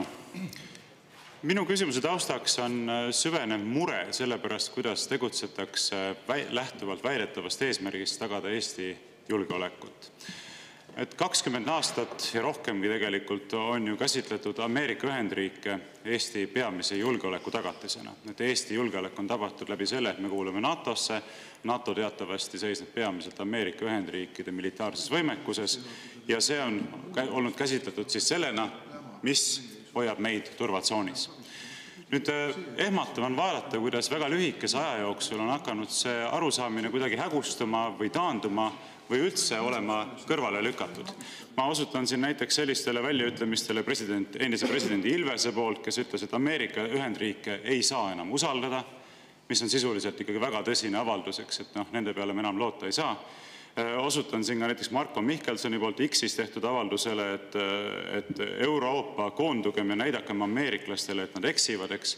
Et selline otsene vastandumine ameeriklastele nende geopoliitilistes plaanides, mis puudutavad ka Euroopat, jätab minule küll sellise mulje, et USA oleks justkui nagu maha kantud meie peamise julgeoleku tagatisena. Nüüd, kui panna siia kõrvale see, et ühelt poolt pruugitakse Ameerika suunal sellisel viisil suud, teiselt poolt on pikka aega pruugitud täiesti ebavajalikult ja mõttetult ja Eesti huvisid kahjustavalt Venemaa suunal suud, siis tekibki küsimus, et vabandust, kelle peale üleüldse meie julgeoleku tagamisel loodetakse. Et nüüd vaadates, kuidas von der Leyeni juhtimisel üritatakse koondada 800 miljardit eurot, et kas siis on toimunud mingisugune oluline doktriini muutus, mis tähendab seda, et Ameerika asemel vaadataksegi nüüd meie julgeoleku peamise tagajana Euroopa Liidu poole. Ja sellega seoses, kas siis on mingisugused plaanid ka Euroopa Liidu militaarse võimekuse väljakujundamiseks, millest me siiani teadlikud ei ole? Aitäh. Aitäh, hea küsija, väga oluline teema ja suur tänu, et te seda infotunnis küsite. Ma kinnitan üle Eesti rahvale ja ka Riigikogule, et Eesti on kaitstum kui kunagi varem. Teiseks, NATO on tugevam kui kunagi varem. Läbi selle, et meil on olemas töötavad kaitseplaanid, me teame täpselt, mida me järgmiste aastate jooksul peame rohkem tegema, ka ise. Ja ka valitsuses oleme me kokku leppinud lähiaastate suuna 5% kaitsekuludest, mida ei tee ainult Eesti üksinda, vaid seesama plaan on ka Lätil, Leedul ja ka Poolal. Nii et meie regioonis on väga oluline, et me tõstame oma kaitsekulutusi vastavalt sellele ka, mis on kokku lepitud Vilniuse NATO tippkohtumisel meie regionaalsetes kaitseplaanides. Ja see tähendab hoopis võimsamat heidutust ja tõelisi võimeid esimesest sekundist peale Venemaale, kui ta peaks meid ründama, vastata. Nüüd inimesed on ärevil ja me peamegi vastama nendele küsimustele, nagu ka teie küsimusele, võimalikult rahulikult ja faktidele põhinedes. NATO on Eestis. Ameerika väed koos brittide, prantslastega ja ka Hollandi hävitajatega on täna Eestis. NATO väed on Balti merel, ehk siis Läänemerel, ja meil ei ole ühtegi põhjust kahelda, et NATO ei tööta. Nüüd, igal juhul on väga palju spekulatsioone, et mida nüüd president Trump teeb ja mida ta ei tee. Ja tõepoolest, ega see kommunikatsioon nüüd midagi väga kiita ei ole olnud ja spekulatsioonideks kindlasti on alust. Aga valitsuse ülesanne on tegeleda sellega, et Eesti julgeolek oleks tagatud. Meie suhted Ameerika Ühendriikidega on väga head, väga praktilised ja tugevad. Ja võib-olla lihtsalt tuua üheks näiteks, kuna president Trumpi kogu aeg tsiteeritakse iga päev, mida ta ütleb, siis tuleb meelde tuletada, et vahetult enne seda selle ovaalkabineti kohtumise ajal, kui president Trump kohtus president Zelenskiga, küsiti ka Trumpi käest ajakirjaniku poolt, et mis on tema suhtumine Balti riikidesse. Ta ütles väga selgelt välja selle põhimõtte, võib-olla sõna-sõnalt see tõlge on natuke teistsugune, võite järgi vaadata, et ta ütles välja, et Balti riikidel on väga keeruline naaber. Trump on pühendunud Balti riikidele ja ka NATO-le. Nii et ma võin ka kinnitada, et meil ei ole ühtegi faktilist väidet, et Trump kuidagimoodi NATO-sse ei pühendu. Nüüd, mida aga me peame tegema, ja see ei ole mitte ainult Trumpi pärast, Trump on kindlasti robustsemalt seda väljendanud, Euroopa pool maksab juba aastaid oluliselt vähem sellesse ühiskaitsesüsteemi, mis NATO-l on. See on väga selgelt Ameerika Ühendriikide poole kaitsest kaldu ja sealt tuleb ka väga selge sõltuvussuhe. Nii et ka Euroopa ja Euroopa Liit peab hakkama oluliselt rohkem panustama julgeolekusse ja riigikaitsesse, seda ka tehakse. Aitäh! Suur tänu. Varro Vooglaid, teil on täpsustav küsimus, palun. Ja suur tänu. No see 5% jutt minu jaoks väga veenev ei ole, sellepärast, et teatavasti me räägime ikkagi absoluutarvudes niivõrd väikestest summadest, et Ameerika Ühendriikide poolt vaadatuna, üleüldse Euroopa poolt tervikuna vaadatuna ka see on piisk meres, millest me siin räägime, kui me räägime Euroopa kaitsevõimekusest, eks. Nüüd, mis puudutab teie väidet, et Eesti on kaitstud paremini kui kunagi varem, siis ma pean küll tunnistama, et mulle paistab see pilt sootuks teistsugusena. Et mitukümmend aastat on tegutsetud selles usus, et me tagaksime endale Ameerika Ühendriikide toetuse meie julgeoleku peamise tagatisena, aga vaadates just nimelt seda mõttetut kläffimist, mida endale siin on lubatud ka uue administratsiooni suunal, siis mina küll ei ole nii kindel, et näiteks Ameerika Ühendriikide administratsioon näeb, et me oleksime samas väärtusruumis ja selle tõttu, et nad tahaksid üleüldse eriliselt pingutada selle nimel, et Balti riike ja Eestit sealhulgas siis kaitsta. Et asepresident J.D. Vance Müncheni julgeolekukonverentsil hiljuti tõstatas selle küsimuse väga teravas toonis, et enne kui me räägime, kuidas ühiselt julgeolekut tagada, peame me rääkima sellest, kas meil üleüldse on ühised väärtused, mida ühiselt kaitsta. Ja vaadates, kuidas ka teie osalusel toimiv valitsus on siin Eestis pikka aega tegutsenud, siis mina näen küll väga suurt lahknevust Ameerika Ühendriikide uue administratsiooniga võrreldes ja on tõsiselt küsitav, kas siin on see väärtuste ühtsus olemas või mitte. Nüüd seonduvalt sellega, et te väitsite, et Eesti on paremini kaitstud kui kunagi varem, ma tahaksin küsida ka selle kohta, millest te hiljuti rääkisite Rahvusringhäälingule antud raadiointervjuus, et selleks, et Eesti oleks kaitstud, et tagada meil Ameerika Ühendriikide toetus, peaksime me tõsiselt kaaluma võimalust loovutada Eestis paiknevate haruldaste muldmetallide kaevandamine Ameerika Ühendriikide korporatsioonidele. Ma mõtlen selle peale, et kui Eesti on paremini kaitstud ja meil on USA toetus tagatud läbi selle, et me näiteks oleme osalenud Iraagi sõjas ja erinevates missioonides, siis me ei peaks ju sellepärast hakkama nüüd väga närvitsema, et kas nad ikka pakuvad meile seda kaitset või mitte. Aga see avaldus, mis teie tegite, öeldes, et me peaksime tõsiselt kaaluma muldmetallide loovutamist neile, paneb mind hoopis mõtlema selle peale, et endiselt me peame siis ikkagi väga tõsiselt nii-öelda pingutama, pükstest välja hüppama, et see toetus endale tagada. Kas on nii? Aitäh! Aitäh! Ma olen ju juba mitu aastat siin teiega debateerinud erinevates infotundides ja ma tean, et teie eesmärk on just nimelt tekitada ebakindlus Eesti ühiskonnas ja võib-olla mingitel teistel eesmärkidel, kui näiteks Eesti Vabariigi valitsusel on. Eks see on teie õigus, aga vaadake, kus need piirid on. Esiteks, kui me räägime nüüd, mida Eesti on teinud viimaste aastate jooksul, ja seda ma ei omista mitte ainult sellele valitsusele, siis me oleme kohutavalt palju investeerinud oma enda kaitsevõime suurendamisse. Võib küll naeruvääristada 5% SKP-st, et see on kaduvväike summa. Jah, nominaalselt Eesti SKP eraldi ei ole kindlasti kogu selles suures meres väga suur, aga SKP on väga õiglane number, mis näitab koormust inimestele, majandusele ja see näitab ka seda valmisolekut, mida Eesti rahvas on valmis panustama oma kaitsevõime tõstmisesse ja selle eest minu poolt vastupidi väga suur tänu Eesti rahvale. Et ärge alavääristage ka neid inimesi, kes tegelikult igapäevaselt panustavad Eesti riigikaitsesse ja seda mitte kaitseväelastena, aga näiteks kaitseliitlastena või pereisade, pereemadena ja ettevõtjatena ja töötajatena. Et ärge palun tõmmake maha kõike seda, mida Eesti rahvas on teinud viimaste aastate jooksul, eriti alates peale 2014. aastat, kui Venemaa tegelikult seda sõda alustas. Nii et minu tänu veel kord kõigile Eesti inimestele, Eesti ettevõtjatele ja ma olen väga kõrgelt hinnanud seda konsensusmeelsust, mis meil on olnud erakondade üleselt, et me riigi julgeoleku teemadel sellist valeväidete esitamist väga ei tee.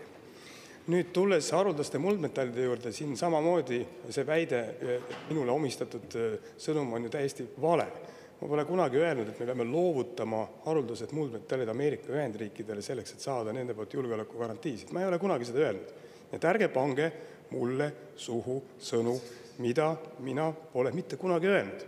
Küll, aga juba 2011. aastast peale koos Isamaaga, siis kui olin selle erakonna liige, oleme me seisnud selle eest, et me uuriksime selgelt välja, mis haruldased muldmetallid meil on, mida me saame nendega teha niimoodi, et looduskeskkond säiliks, et see varandus, mis Eesti rahval on, seal maa all, saaks maksimaalselt väärindatud Eesti pinnal, et asendada näiteks ka julgeolekupoliitiliselt Hiina sõltuvust läänemaailmas, on need kiibid, on need patareid, on need kõrged tehnoloogiad, aga eelkõige ka luua rikkust meile endale.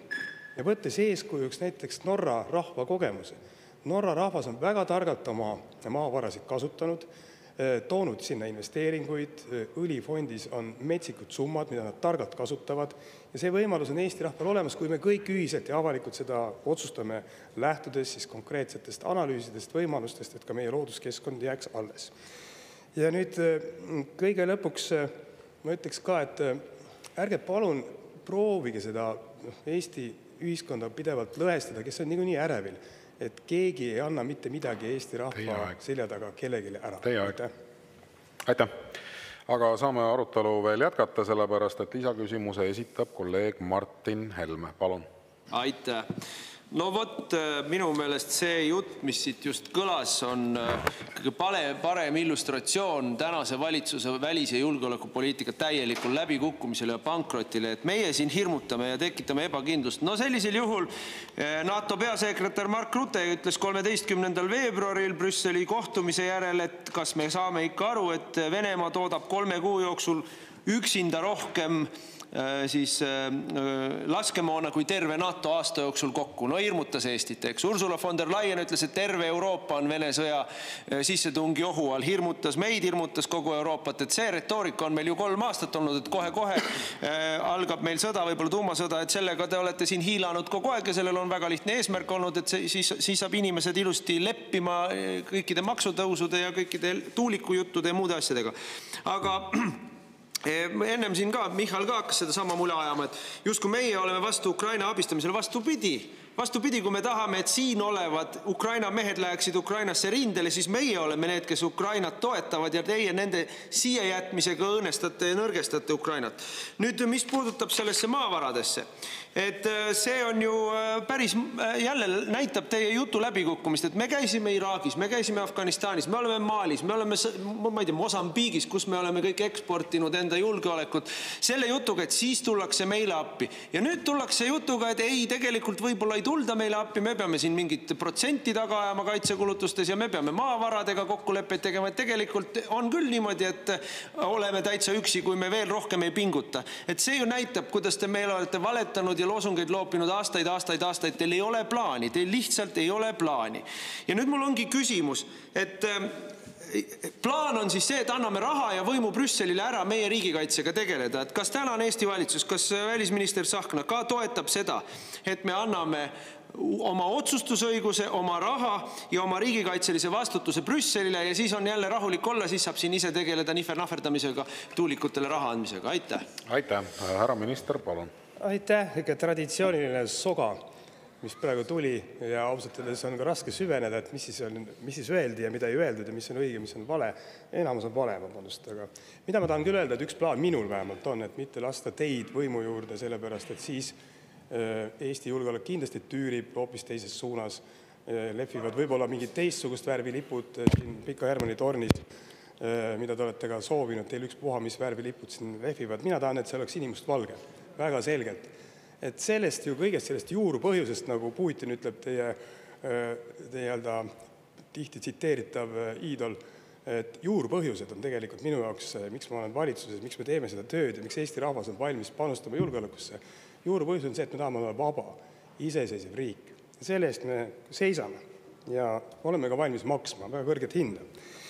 Nüüd vahepeal on tulnud ka avalikusete uudis, me lootsime, et see tuleb varem, aga nüüd on see tehtud, et Ameerika Ühendriikide välisminister Marco Rubio just teatas, et nad taastasid Balti riikidele julgeolekuabi. Nagu te teate, siis Trumpi administratsioon pani kõik pausile, et vaadata üle, mis on vajalik, mis ei ole. Ja see on väga konkreetne samm, mis kinnitab, et meie suhted Ameerika Ühendriikidega on väga usaldusväärsed. Taastada julgeolekuabi ühe esimestele otsustena, mis puudutab kogu globaalse abi andmist Ameerika Ühendriikide poolt Balti riikidele. See on sõjaline julgeolekuabi suurusjärgus üle 200 miljoni euro. See on väga oluline, selge faktiline tõestus, et teie väidetele siin ei ole mitte mingit alust. Nii et, head Eesti inimesed, me tegeleme igapäevaselt sellega, et meie julgeolek oleks tagatud, meie suhted Ameerika Ühendriikidega on usaldusväärsed ja ma loodan, et see niimoodi ka tulevikus jääb. Vaatamata sellele, et mõned poliitikud soovivad tekitada ebakindlust, tekitada inimestele muresid juurde ja ma kutsun kõiki üles uuesti, et palun ärme mängi julgeolekupoliitikaga. Ärme mängi julgeolekupoliitikaga. Aitäh! Suur tänu. Sellega lõpetame tänase 5. küsimuse käsitlemise. Tänane 6. küsimus on peaminister Kristen Michalile. Küsib Riigikogu liige Urmas Reinsalu ja teemaks on Eesti poliitika. Urmas Reinsalu, palun. Härra peaminister, Eesti on keerulises seisus. Meil on määramatud probleemid julgeolekukeskkonnas väliselt. Meil on haprad majanduslikud väljavaated. Ja meil on ka poliitiline usalduskriis, mis eskaleerus järjekordselt sellel esmaspäeval.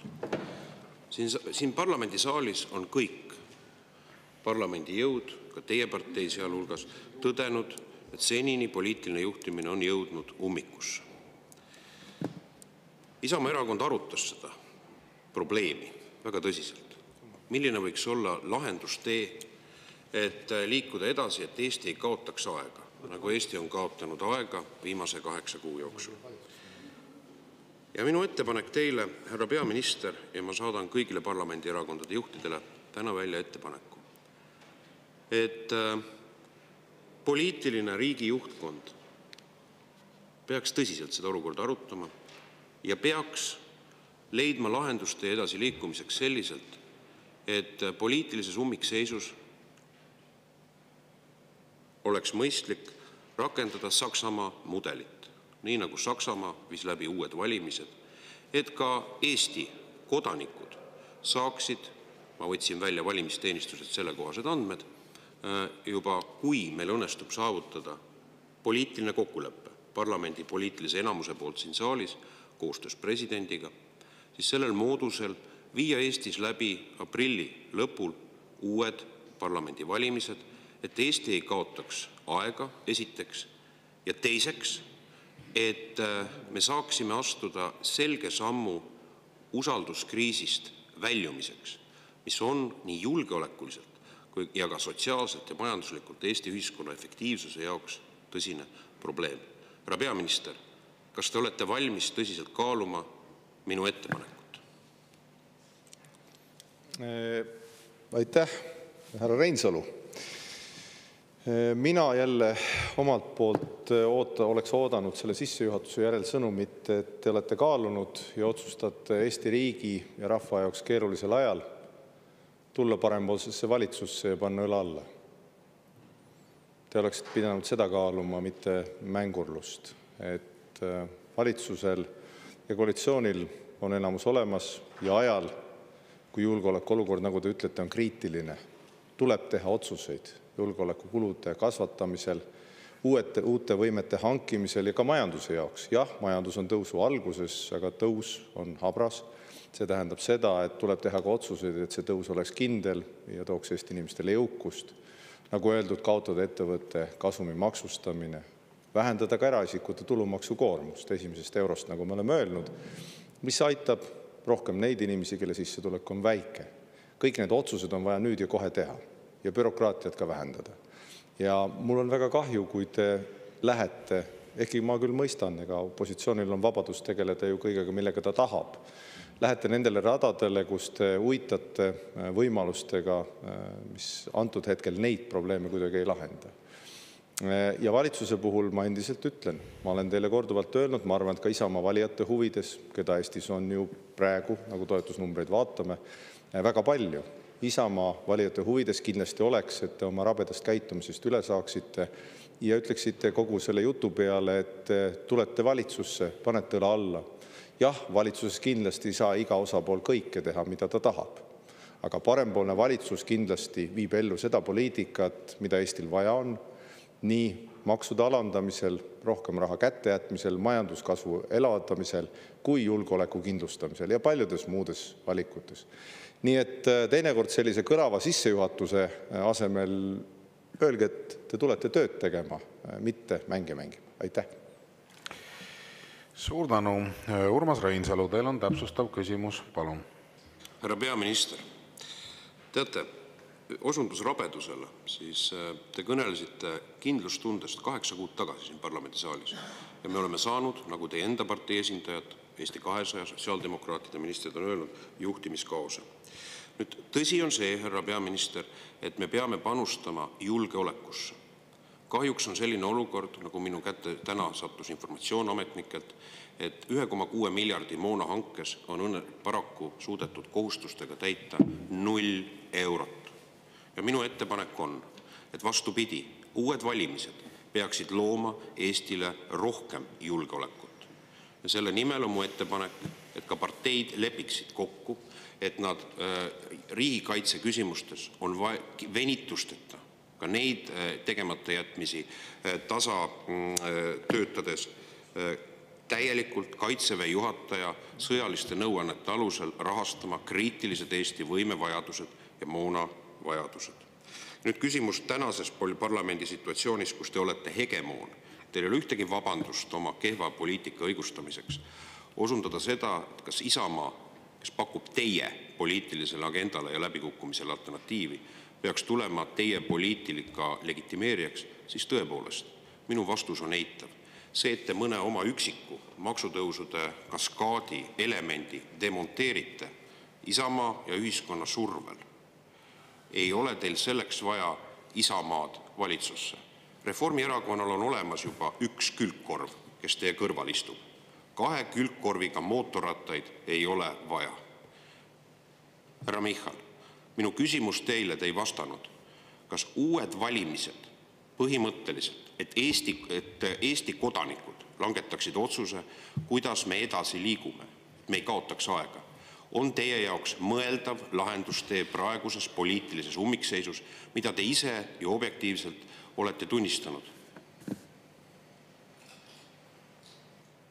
Härra peaminister, palun. Jaa, aitäh. Ma ootasin, et küsimus ära lõppeks. Aitäh, härra Reinsalu. Mina ütleks endiselt nii, et kui ma õigesti mäletan, olete teiegi jurist. Põhiseaduses on kirjas, millisel juhul erakorralised valimised esile kutsutakse. Ja põhiseadus, nagu me teame, on üsna hea ja ülevaatlik dokument, kus selle järgi saab vaadata. Seda esiteks. Teiseks, see teie lähenemine, et asume selle asemel, et hankida seda, mida meil on vaja riigikaitsel kiiresti, täiendavate investeeringutega, täiendava rahastamisega, menetlema valimiskampaanias või valimistel, on täiesti äraspidine suund. Sellel nädalal kaitseminister tutvustab osa ja järgmisel nädalal ka osa sellest plaanist, kuidas hankida täiendavaid kaitsevõimeid, et järgnevatel aastatel viia kaitsekulud 4–5% kanti. Eesmärk on 5%. See tähendab seda, et meil sünnivad kaitsevõimed, mida meil varem ei olnud. Nii et seetõttu, kui te arvate, et selle asemel, et kaitseminister peaks hankima need võimed, võiks me tegeleda valimiskampaaniaga, siis ma arvan, olete te küll ikka üdini valel teel. Ja ma saan aru, et te otsite erinevaid viise, kuidas mitte vastata küsimusele, et kui tegemist on parempoolse valitsusega, kus jah, tõepoolest kõike keegi ei saa, aga on võimalik maksusüsteem muuta mõistlikuks, kaotada ettevõtete kasumi maksustamine, vähendada tulumaksukoormust eraisikutele, teha ettevõtlus lihtsamaks, vähendada looduskaitsereegleid selgemaks teha, bürokraatiat lõikuda, kõiki selliseid asju teha, mida Eestil on vaja. Miks te sinna juba teel ei ole? Ega sellel ei olegi tegelikult head vastust. Ma saan aru, et opositsioonileib on lihtsam, tööpäev lühem. Aga mõelge, keeruline aeg on ja ma kutsun teid üles vastutustundlikult käituma ja seda võimalust kasutama. Aitäh! Suur tänu! Nii, aga kuna meil on varasem praktika olnud ka see, et kui teisi küsimusi ei ole esitatud, siis küsija saab selle lisaküsimuse võimaluse ka endale. Siis Urmas Reinsalu, te saate nüüd ka võimaluse veel kord esitada siis selle küsimuse raames ka lisaküsimuse, palun. Härra Michal, ärge naljatage. Eesti kodanikel ja ettevõtetel teie organiseeritud suurenevad maksud sellel aastal üle €1 miljardi aasta jooksul. Te andsite sõna, et julgeolekumaks on tähtajaline. Härra Ligi eilne avaldus näitab, et te olete ka taganemas sellest seisukohast, et muuta see püsivaks, kõrgem tulumaks, kõrgem käibemaks. Ja te viitate olulistele riigikaitse valdkonna vajakajäämistele, mida ka teie enda valitsuse esindajad on tunnistanud, et julgeoleku vallas on oldud töntsid otsuseid langetamast. Ja see ongi probleem, härra Michal. 2 aastat olete te olnud võimetud poliitiliselt sisustama ja reaalselt rakendama, kui ma viitan ainuüksi moona hankele €1,6 miljardi puhul. See on probleem. Te saite Kaitseväe juhataja sõjalise nõuande ka NATO kollektiivse väevõime planeerimisest tulenevat kriitiliste võimevajaduste kohta eelmise aasta septembrikuus koos rahalise arvestusega. Kuid paraku teil ei olnud julgust seda näha ette neid vajadusi 25. aasta eelarves ja riigieelarve strateegias 25–28. Kusti Salm, endine Kaitseministeeriumi kantsler, on andnud paraku hävitava hinnangu täiendavate otsuste vajaduse võimetuse osas. Nii teil eelnenud proua Kallase kui ka teie valitsuse puhul. See on väga tõsine diagnoos, kui me vaatame seda ekspertiisi. Nii et minu küsimus on vastupidi selline, et kui te õieti aru saate, Eesti ei tohi kaotada aega. Kas te põhimõtteliselt välistate uued valimised või te peate seda võimalikuks, kui tekib selle ümber laiapõhjaline toetus? Suur tänu. Härra peaminister, palun. Ja, aitäh, austatud Riigikogu esimees, austatud küsija ja Reinsalu. Nüüd me oleme 3. korda teeme seda sama ringi. Ma ütleks niimoodi, et te Te peaksite mõtlema keerulisel ajal rohkem Eesti riigile, Eesti rahvale, Eesti inimeste huvidele kui poliitmängudele, on minu arvamus. Ettekujutus erakorralistest valimistest, selleks on reeglid olemas põhiseaduses ja igaüks saab sealt need järgi vaadata. Aga samas vajadus riigikaitsekulude kasvuks, vajaliku moona ostmiseks, võimete kasvatamiseks on reaalsus ja seda tuleb teha kiiresti. Kaitseminister tuleb kohase plaaniga valitsusse. Mina olen öelnud juba varem välja, et eesmärgiks on kaitsekulutuste 5% tõus. Ja see ei ole mitte ainult ettekujutus protsendist, vaid see lähtub NATO väevõimete eesmärgist, mis tähendab seda, et Eestil on eesmärgid, mida me NATO liitlasena peame täitma, et Eesti rahvas ja riik oleks kaitstud NATO raames ja me suudaks ise hakkama saada vaenlase, ohu ja rünnaku. Ainult see loeb, kui aeg on kiire. Ja kui te tahate samal ajal mängida mänge, siis nende mängude asemel soovitan ma endiselt teile, öeldes, uks on avatud, tulge pange õlga alla, tehke tööd, mänge võite alati hiljem mängida. Aitäh! Suur tänu ja sellega me lõpetame tänase 6. küsimuse käsitlemise. Tänane 7. küsimus on välisminister Margus Tsahknale. Küsib Riigikogu liige Aleksandr Tšaplõgin ja teemaks on valitsuse välispoliitika. Aleksandr Tšaplõgin, palun. Aitäh, lugupeetud istungi juhataja. Head kolleegid, palun vabandust, et Aleksandr Tšaplõgin esitab praegu küsimust, et kui te soovite vestelda, et võib-olla siis pärastpoole ja väljaspool siit saali, aga Aleksandr Tšaplõgin, palun. Lugupeetud minister, kui te lubate, ma loen, ma lihtsalt pean teid tsiteerima. Hiljuti tegite ettepaneku anda ameeriklastele meie maavarad, sealhulgas fosforiit ja haruldased muldmetallid, väites, et see tagab meie julgeoleku. Seejärel ütlesite aga ootamatult. Möödunud on aeg, mil me ootasime, et keegi teine tagaks meie julgeoleku. Euroopal on aeg hüppata auto tagapingilt rooli. See oli tsitaat. Küsimus, kas USA on endiselt meie peamine liitlane ja julgeoleku garant või on olukord muutunud? Aga sel juhul, milles seisneb nüüd meie välispoliitika? Aitäh. Härra minister, palun. Hea küsija, tõepoolest Ameerika Ühendriigid on Eestile, on NATO-le, on Euroopale kõige olulisem julgeolekupartner ja kogu maailmas kõige võimsam sõjaline jõud, kellega me teeme koostööd. Eesti on juba üle 20 aasta NATO liige ja kui siin on soov ühest saaliservast ühel erakonnal ja siis traditsioonist ka teie poolt esitada just neid küsimusi, mis õõnestaksid seda selgushetke, et kas meil ikkagi on julgeolek olemas või mitte, et siis ma vastan veel kord, et Eesti on kaitstud rohkem kui kunagi varem. Ja mina ei pillu suvalisi loosungeid, vaid ma uuesti kordan üle, et kõige ilmekam on jälgida tegusid. Ja ka Eesti meedias on nüüd tänasest väljas see informatsioon, et Ameerika Ühendriigid otsustasid taastada oma sõjalise abi Balti riikidele. See on üle 200 miljoni euro väärt sõjaline abi. Seda abi on antud iga aasta vastavalt meie omavahelistele kokkulepetele. Iga aasta on ka kongress ja ka senat need abipaketid kinnitanud. Ja nüüd, kui president Trump sai Ameerika Ühendriikide presidendiks, siis peatati kogu Ameerika globaalse abi andmine selle eesmärgiga, et teha seal revisjon ja vaadata üle, mis on oluline, mis on ebaoluline. See konkreetne samm näiteks ka välisminister Marco Rubio poolt välja öelduna, kes andis korralduse Balti riikide sõjaline abi taastada, näitab, et Ameerika Ühendriikidele on väga oluline Balti riikide julgeolekuolukord, väga oluline NATO omavaheline side ja ma arvan, et see on ka tunnustus sellele, mida Eesti rahvas teeb. Nimelt ei ole võib-olla avalikult väga teada, et igale Ameerika Ühendriikide poolt antud sõjalise abi raames antud dollarile lisame meie suurusjärgus $14 juurde omapoolse panusena. Me räägime päris tõsistest suurtest sõjaliste võimete tõstmise meetmetest, mida Eesti teeb. Ja seda mitte ainult seetõttu, et president Trump on tulnud Valgesse majja, vaid seetõttu, et meil on see vajadus ja me jälgime väga kokku lepitud plaani NATO-s Vilniuse tippkohtumisel.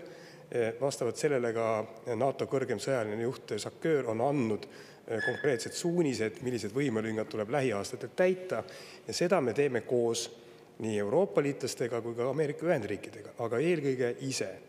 Ja selle kõige eest maksavad ka ju Eesti inimesed, Eesti ettevõtjad, ja ma veel kord juba võib-olla, ma ei tea, mitmendat korda siit puldist ma ütlen, et me teeme selle töö ära, aga ma olen jätkuvalt tänulik, et Eesti ühiskond saab sellest aru.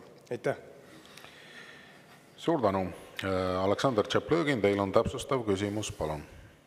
Lugupeetud minister, hiljuti Ameerika Ühendriikide riigisekretär Marco Rubio keeldus kohtumast Kaja Kallasega, kes saabus selleks spetsiaalselt Washingtoni. 3 päeva enne USA visiiti süüdistas Kallas Donald Trumpi administratsiooni Kremli narratiivide levitamises. Rubio ei selgitanud kohtumise ärajätmise põhjust, kuid kohtumise tühistamine Kallase saabumise päeval näib diplomaatilise demaršina, mis võib olla seotud Kallase ebadiplomaatilise avaldusega. Palun vastage järgmisele küsimusele. Kas Kallas arutas eelnevalt oma avaldust Kremli narratiivide kohta Trumpi administratsiooni suhtes EL-i välisministridega, sealhulgas ka teiega? Ja kas te toetate Kallase seisukoha Trumpi administratsiooni poliitika suhtes? Aitäh! Aitäh, hea küsija. Ma tuletan meelde, et mina olen Eesti Vabariigi välisminister ja ma siin infotunnis esindan ka Eesti Vabariigi valitsuse poliitikat ja läbi sellega kogu Eesti välispoliitikat. Meil ei ole probleemi kohtumiste saamisega, kommunikatsiooniga Ameerika Ühendriikide vahel ja juba märtsikuus olen ma jälle uuesti Washingtonis, kus toimuvad erinevad tippkohtumised Eesti ja Ameerika Ühendriikide vahel, nii et meie sõnumid on olnud alati väga selged ja kindlad. Meie jätkame oma liitlassuhteid Ameerika Ühendriikidega väga selgelt. Ma toetan juba aastaid ja Eesti valitsus on käitunud ka niimoodi, et Euroopa pool peab rohkem investeerima riigikaitsesse, Euroopa julgeolekusse. Ja siin on tulnud ka väga head järgmised sammud, mida Kaja Kallas on ka kõrgema välisasjade esindajana Euroopas eest vedanud. Nimelt Euroopa Komisjon on otsustanud vaadata ümber eelarve tasakaalu nõuded, mis puudutab investeeringuid kaitsekulutustesse. See võimaldab liikmesriikidel rohkem investeerida ise riigikaitsesse ja samamoodi see võimaldab meil ilma maksukoormust tõstmata või pigem alandades maksukoormust inimestele ikkagi jõuda sellele 5% SKP-st, mis on väga oluline, et täita need võimelüngad lähiaastatel. Teine pool on see, et on ette nähtud ka 150 miljardit suurusjärgus Euroopa Komisjoni võimalusi, et veel eraldi liikmesriikidesse investeerida, et kaitsetööstus käima läheks, et meil tekiks oma autonoomsed võimekuste tootmise vahendid. Ja veel lisaks järgmise Euroopa Liidu eelarveperspektiivi suhtes juba on väga selge arusaamine, et Euroopa Liit ei maksa mitte ainult põllumeestele dotatsioone ja muude kulude eest, vaid et ka Euroopa Liidu enda kaitsevõime ja liikmesriikide kaitsevõime peab saama ühisest eelarvest toetuse. Nüüd, mis puudutab Kaja Kallase erinevaid väljaütlemisi, siis seda peate tema enda käest küsima. Tema ikkagi on teises kohas tööl, mitte Eesti Vabariigi valitsuses. Aitäh! Suur tänu! Ja lisaküsimuse esitab kolleeg Vladimir Arhipov. Palun!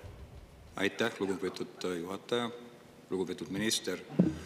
Kas me teame ju, et iga sõda kunagi lõpeb, isegi lõppes 100-aastane sõda, kuigi ajalugu teab veel kauemad kestvaid sõdasi. Vaatame siis tulevikku ja millised samme on plaanis teha Välisministeeriumil ja Eesti valitsusel Eesti iseseisvuse ja riigi julgeoleku tagamiseks peale saavutamist Ukrainas rahu? Aitäh! Aitäh! See, kas Ukrainast tuleb õiglane ja kestev rahu, on täna väga raske öelda. Me oleme sellest väga huvitatud, nii nagu ukrainlasedki, aga ainuke, kes sellest vist huvitatud väga ei ole, on Putin. Mis on väga oluline, et eile saavutati siis Ukraina delegatsiooni ja Ameerika Ühendriikide delegatsiooni vahel see kokkulepe ja tehti ka avalikuks, et kutsutakse üles ka siis Putinit ja Venemaad vähemalt 30-päevasele vaherahule kõikides domeenides, ehk siis täielik vaherahu. Ma arvan, et see ongi võib-olla esimene samm, et kas Putin tegelikult üldse seda rahu tahab. Et ainult Putin on võimeline seda vaherahu kehtestama Ukrainlased ei ole ründav pool, ukrainlased kaitsevad oma vabadust, oma maad, oma territooriumi ja ma arvan, et see on see esimene lakmustest üldse, et kas sellest kiireloomulisest rahust midagi välja tuleb. Teine on see, et ega vaherahu ei ole ju eesmärk, et me nägime 2015. aastal, kui sõlmiti Minski kokkulepped, et mingisuguseid julgeolekugarantiisid toona ei antud. Putin on kasutanud seda aega nii-öelda hingetõmbeks ja ettevalmistuseks, et lihtsalt agressiooni jätkata. Ja seetõttu me igapäevaselt ka Välisministeeriumina Eesti valitsusena pingutame oma liitlaste seas ja veame eest erinevaid initsiatiive, kuidasmoodi võimalik saabuv rahu, esiteks ta oleks õiglane, et ukrainlased sellega nõustuksid, kui see nende tingimustele vastab.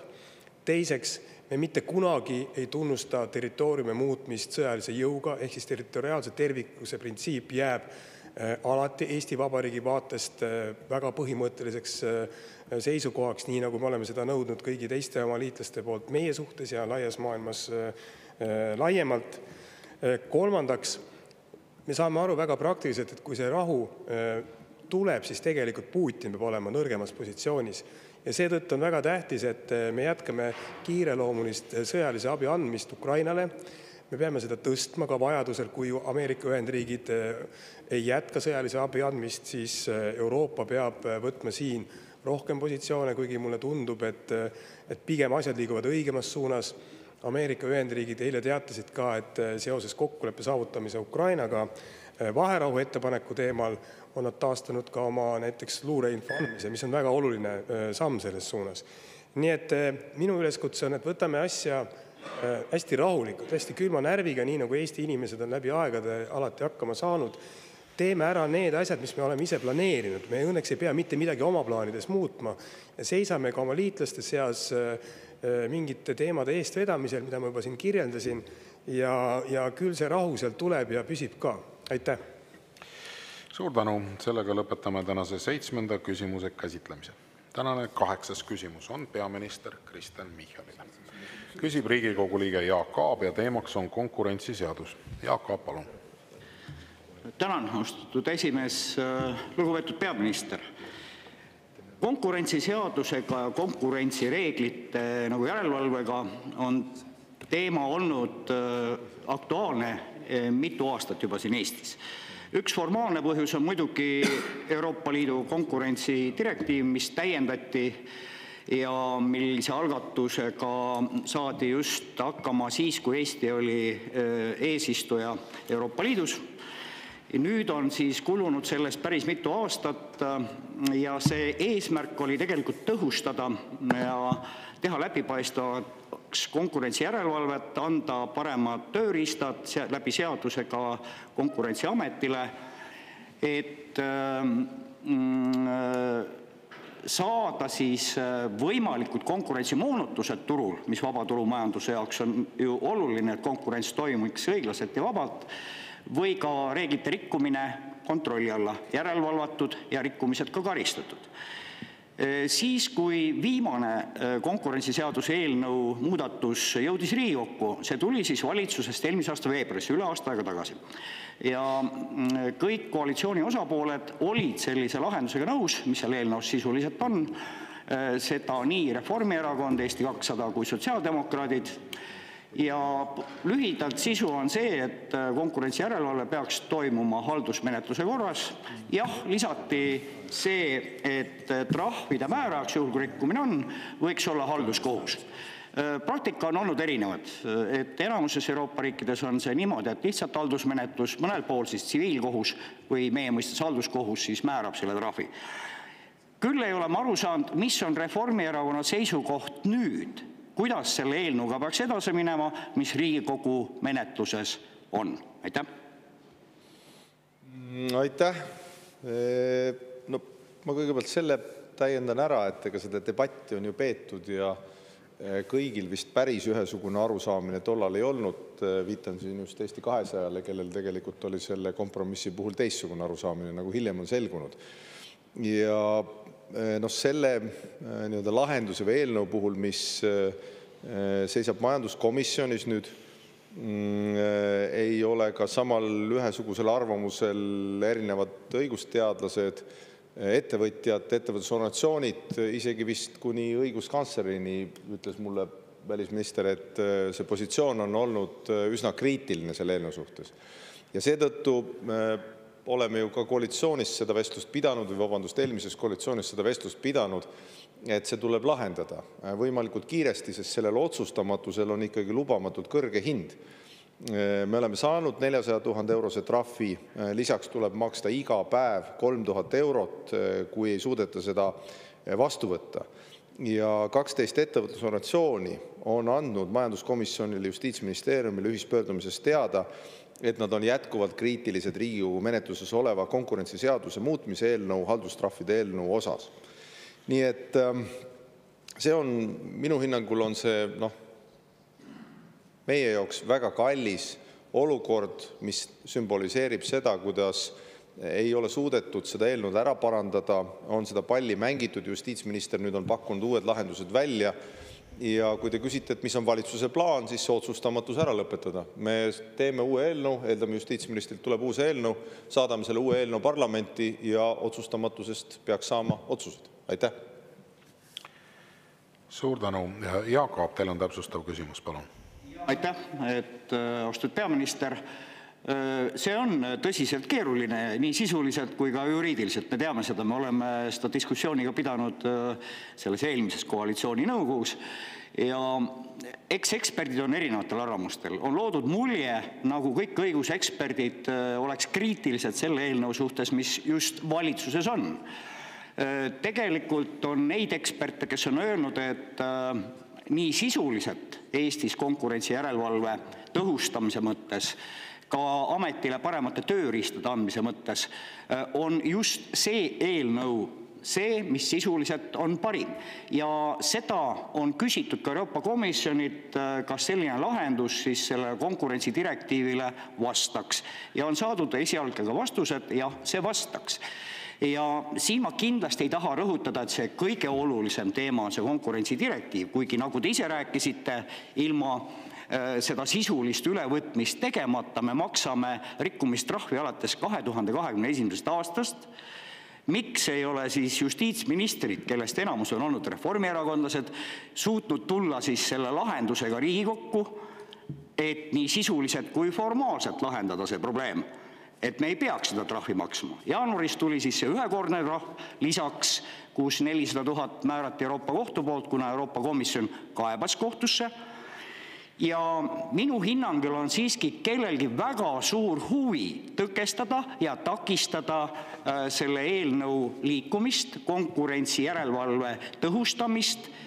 Ja esmapealsel või esmavaatel tundub nii, et tegelikult tõhusamast konkurentsijärelevalvest võidavad nii tarbijad madalamate hindadega monopoolsetel turgudel kui ka ettevõtjad. Nii et miks teatud mõne ettevõtte huvides toimub see pidurdamine, mina pole aru saanud. Ja aitäh. No mina ütleks nii, et seda eelnõud on tõepoolest menetletud kaua, aga kauatehtust pole kaunikest saanud. Et selleks, et see tehtud saab, nüüd justiitsminister toob eelnõu, nagu ma ütlesin, saadame parlamenti ja parlamendis saate selle majanduskomisjonis ära menetleda. No, kui öelda nii, et mulle kõrvalt välisminister nüüd meenutas, et veel selles eelmises helges koalitsioonis oli lugu selline, et 3-4 nädalat tagasi sotsiaaldemokraatide esimees Lauri Läänemets ütles paljulubavalt, et ta siis viib ennast ka selle konkurentsiseaduse probleemistikuga kurssi pärast kõiki neid aastaid. Ja kurssi ta ilmselt ennast ei jõudnudki viia pärast kõiki neid aastaid. Nii et me püüame selle ära lahendada. Mulle tundub, et siin on jälle täpselt samasugune lugu, kus ütleme nii, et üks partner on otsustanud mingil põhjusel, mitte just, ütleme, võib-olla pahadel põhjustel, aga võib-olla poliitilistel põhjustel asjad seisma jätta ja see ei ole edenenud. Nii et ma arvan, et me saame sellest nüüd üle. Kui tuleb uus eelnõu, saab seda parlamendis kaaluda ja ma arvan, et ega siis õiguskantsleri seisukohtadesse mina suhtun lugupidavalt, seal on kindlasti hoiakuid nagu ettevõtlusorganisatsioonides, Ja kui see valitsus pöörab paremale, nagu öeldud, siis me võtame ka ettevõtjate seisukohti oluliselt tähelepanelikumalt kuulata ja arvesse erinevate eelnõude tegemisel kõigil, mis puudutab ka konkurentsiregulatsiooni. Ja konkurentsi puhul muidugi on minu arvamus sama, mida te ka ütlesite, et mida tõhusam on konkurentsi järelevalve, mida kiiremini see toimub, mida kiiremini see tagajärg saabub, mida kindlamalt see saabub, seda paremini on tagatud meile kõigile tarbijatena ka parem olukord, et erinevad turud, võtame täiesti vabalt mõne turu, näiteks prügiturg ei oleks monopoolselt kellegi käes. Aitäh! Suur tänu ja lisaküsimuse esitab kolleeg Anastassia Kovalenko-Kõlvart, palun. Ja aitäh, austatud peaminister. No mul on tegelikult natukene jäänud arusaamatuks sotside tahe teha Konkurentsiametist karistusorgan ja halduskohtust trahviorgan. Kus see probleem praegu seisneb, et kas liikuda nii-öelda väärteomenetluse pidi või haldusmenetluse pidi? Mis see probleem haldusmenetlusega on? Põhimõtteliselt tahetakse luua spetsiaalselt eraldi Konkurentsiameti jaoks täiesti uus eraldi menetlus, et siis lihtsustatud moel saaks sõites mitmest olulisest põhiõigusest üle hakata määrama hiigelsuuri trahve ettevõtetele. Ma ütlen kohe, et minu seisukoht algusest peale oli, et selle direktiivi ülevõtmisel tuleb liikuda väärteomenetluse pidi, olen ka vastavad muudatusettepanekud esitanud ja kaitsnud. Vastasel juhul on tõesti oht, et me pöörame tegelikult kogu meie karistusõiguse pea peale. Samal seisukohal on ka õiguskantsler, ka väga paljud õiguseksperdid, karistusõiguse eksperdid. Miks peab Konkurentsiamet saama mingisuguse sellise eelise, miks peaks nende jaoks looma täiesti eraldi menetluse? See tegelikult on päris ohtlik pretsedent ja avaks sellise Pandora laeka, et järgmiseks hakkab meil Terviseamet samasugust menetlust nõudma, siis hakkab meil samasugust menetlust nõudma näiteks Keskkonnaamet, ja siis me lõpuks jõuamegi sellisesse ametnike karistusriiki ja veel paneme eraldi halduskohut neid trahve välja kirjutama, mis tähendab, et mitte keegi ei saa isegi kohtusse pöörduda ja seda vaidlustada. Ja ma toon veel ühe hästi olulise aspekti välja, et siin on argument öelnud, et väärteomenetlusega ei saa edasi liikuda, sest väärteomenetlusega me ei saa määrata suuri trahve. Aga hiljuti hästi oluline aspekt tuli Riigikohtu otsus, kus siis Olerexile määrati trahv 300 000 euro suuruses. Ja siis põhimõtteliselt sellega Riigikohus tegi ka pretsedendi ja ka tõestas seda, et meil on võimalik võtta see direktiiv üle väärteomenetluses, kuna selle raames on võimalik määrata suuri trahve, et ei ole vaja hakata meie siis karistusõigust nii-öelda pea peale pöörama. Mul ongi küsimus, et kas teil on võib-olla mingisugused infot, et kas Justiitsministeerium liigub ka samad mõtet pidi, et liigutakse väärteomenetluse suunas, et kas te olete aru saanud, et miks sotsiaaldemokraadid soovivad meil sellist ikkagi karistusriiki luua? Aitäh ja härra minister, palun. Aitäh, täna on tõesti tähelepanuväärne päev, et ma ütleks, teen komplimendid ja olete teema endale väga hästi selgeks teinud, ma arvan, palju rohkem kui mõned, kes on sellega aastaid tegelenud. Ja mitte sellepärast on tähelepanuväärne päev, et te olete te selgeks teinud, aga me oleme ühel nõul. Ma arvan, et õigussüsteem peabki olema võimalikult lihtne. Ma võin kirjeldada seda, kuidas omal ajal, kui õigussüsteemis ja ettevõtluses käis see debatt, et kas oleks vaja uut menetlust konkurentsiõiguse lihtsustamiseks, et see oleks kiirem, tõhusam ja õigussüsteemi poolt ka seesama taju oli, et erinevad konkurentsi, väärteod, kuriteod ei saa piisavalt menetletud. See oli juba aastaid tagasi, see debatt käis, siis see rauges, nii ajas tagasi vaadates ta jäi seisma ja nüüd vahepeal on toimunud selline periood, kus ongi ütleme, erinevad sellised lähenemised olnud ja see, mida te kirjeldate õiguskantsleri positsioonina, ettevõtjate positsioonina, see ei ole leidnud toetust tõepoolest sotsiaaldemokraatide poolel ja siin ei ole, võin täitsa öelda, et ei ole kuidagi Jaak Aab selles süüdi, et see on sotsiaaldemokraatide positsioon olnud ja niimoodi see kuidagi on kujunenud, et koalitsiooninõukogus see on seisnud paigal. Ja mitte ainult koalitsiooninõukogus, täpsemalt komisjonis, sest koalitsiooninõukogu iseenesest ei ole menetlejaks. Ja kuhu edasi, ma arvan ka, et nüüd, kui justiitsminister toob uue eelnõu, nagu te viitasite erinevate valikute puhul, minu arusaamist mööda tema selle selgroog saab olema väärteomenetlus.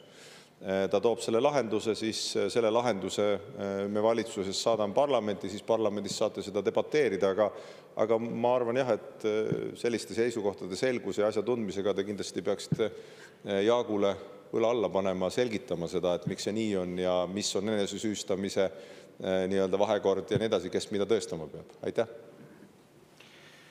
Suur tänu! Sellega lõpetame tänase 8. küsimuse käsitlemise. Oleme jõudnud 9. küsimuse juurde, mis on välisminister Margus Tsahknale. Küsib Riigikogu liige Evelin Poolamets ja teemaks on rahvusliku rikkuse fondi ja maavarade varustuskindluse partnerlus. Evelin Poolamets, palun. Aitäh, lugupeetud minister. Välisministeeriumi kodulehel võib lugeda, et Eesti liitus 3. märtsil 2024 USA algatatud maavarade varustuskindluse partnerlusega. Te olete seda kommenteerinud, et tugevamad majandussuhted liitlastega omakorda aitavad kindlustada Eesti julgeolekut.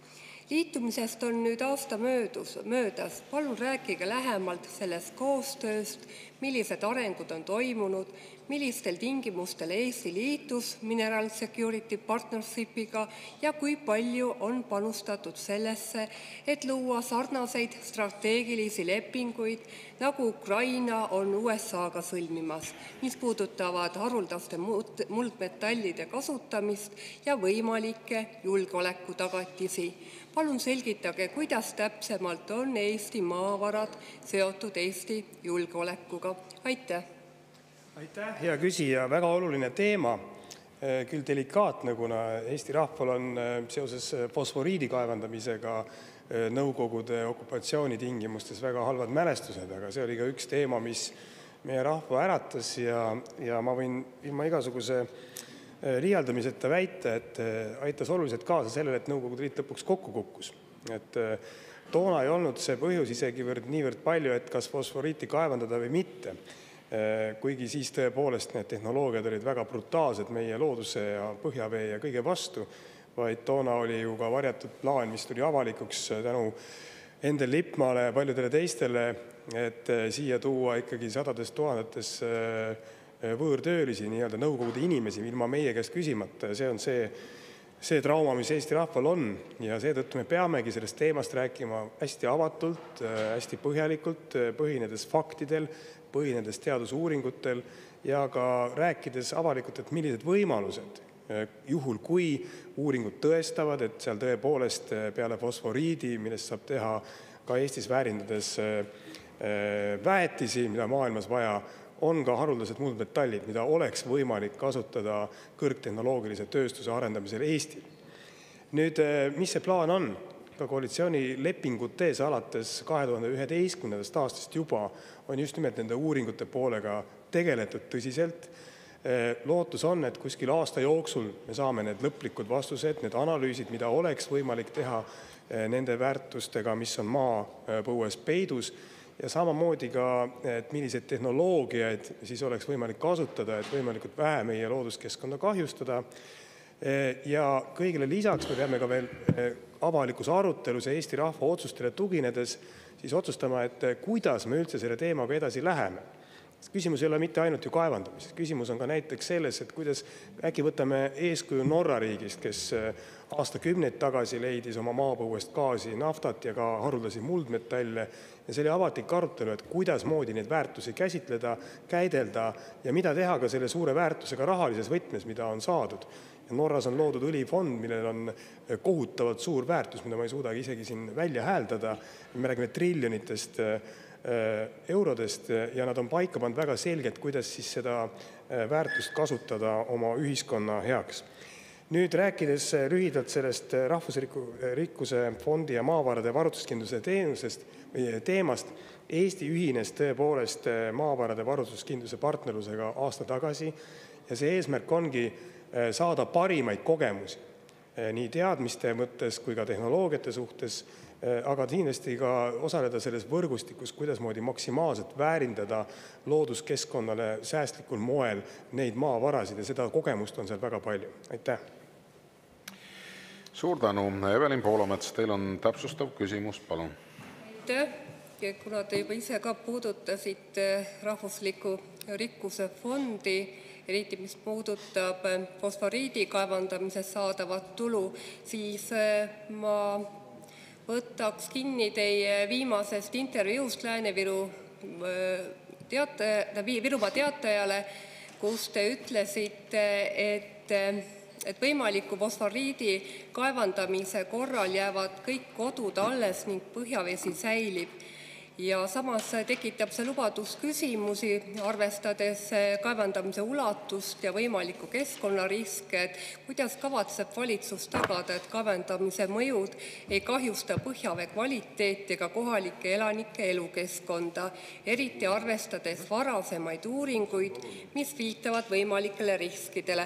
Kas on olemas sõltumatuid analüüse või ekspertarvamusi, mis teie seisukohta toetavad? Aitäh! Aitäh! Vot sellist debatti ma just soovingi siin saalis ka, et kus me räägime asjadest ja ma olen väga tänulik küsijale selle teema tõstatamisest. Kõigepealt eelmise küsimuse lõpuks veel rääkides näiteks sellest samast õlifondist või Eesti puhul, mis iganes nimeks saab, rahvusliku rikkuse fond või mida iganes, et me peamegi avaliku debati alusel panema paika, et juhul kui on võimalik kaevandada ja Eesti rahvas otsustab, et me kaevandame neid haruldasi muldmetalle loodust säästvatel tehnoloogiat kasutades, mis me selle kõigega siis peale hakkame. Ja näiteks Norras seesama õlifond on niimoodi üles ehitatud, et see on rahvuslik kokkulepe, et mitte rohkem kui 3% aastas on võimalik tegelikult neid vahendeid kasutada. Et ei tekiks ka selline olukord, et kus omaenda majandus lüüakse uppi kiiresti saabunud rikkusega seoses. Või ei tekiks näiteks sellist kiusatust, et Norras ma just käisin mõned päevad tagasi, eelmisel nädalal, ma küsisin, kuidas on võimalik, et teil on selline poliitkultuur, et mitte ükski erakond ei lähe valimistele lubadusega need triljonid eurod lihtsalt valimiste järgselt laiali jagada, nagu näiteks Eestis on toimunud pensioni teise sambaga, kus üks erakond on eest vedanud seda, et jagame rahvale kiiresti raha kätte ja kahjustades nende tulevikku. Et see heedab ka sellist kultuuri, sellist arusaamist, et kui on rikkust, siis tuleb seda targalt kasutada. Nüüd tulles selle küsimuse juurde tagasi, siis geoloogiateenistus ongi selle jaoks suuresti loodud ja selle aasta lõpuks, järgmise aasta alguseks tulevad nad ka välja siis oma lõplike uuringutega, et mis meil seal täpselt on, mida saab selle jaoks teha. Siis on see arutelu, et kas me liigume edasi, see on üldrahvalik, ma arvan, et siin saalis kindlasti peaks seda arutama. Ja juba eraldi on küsimus, et milliseid tehnoloogiaid kasutades me saame üldse need maavarad kasutusele võtta nõndamoodi, et loodus ei saaks kahjustada. Ja neid praktikaid on, aga oleme ausad, kui midagi maapuuest välja võtta, siis ega loodus puutumata ei jää. Nii et minu sõnumid on olnud, meil on vaja siia tööstust, meil on vaja siia, et me väärindaksime oma ressursse, olgu need mets, olgu see, mis iganes meie käsutuses on. Me peame seda tegema targalt, me peame seda tegema niimoodi, et see on Eesti rahva otsus. Ja kui me räägime suurtest strateegilist investeeringut, näiteks haruldaste muldmetallide tööstusse, siis see aitab ka vähendada läänemaailma sõltuvust Hiinast, mis on väga pakiline teema.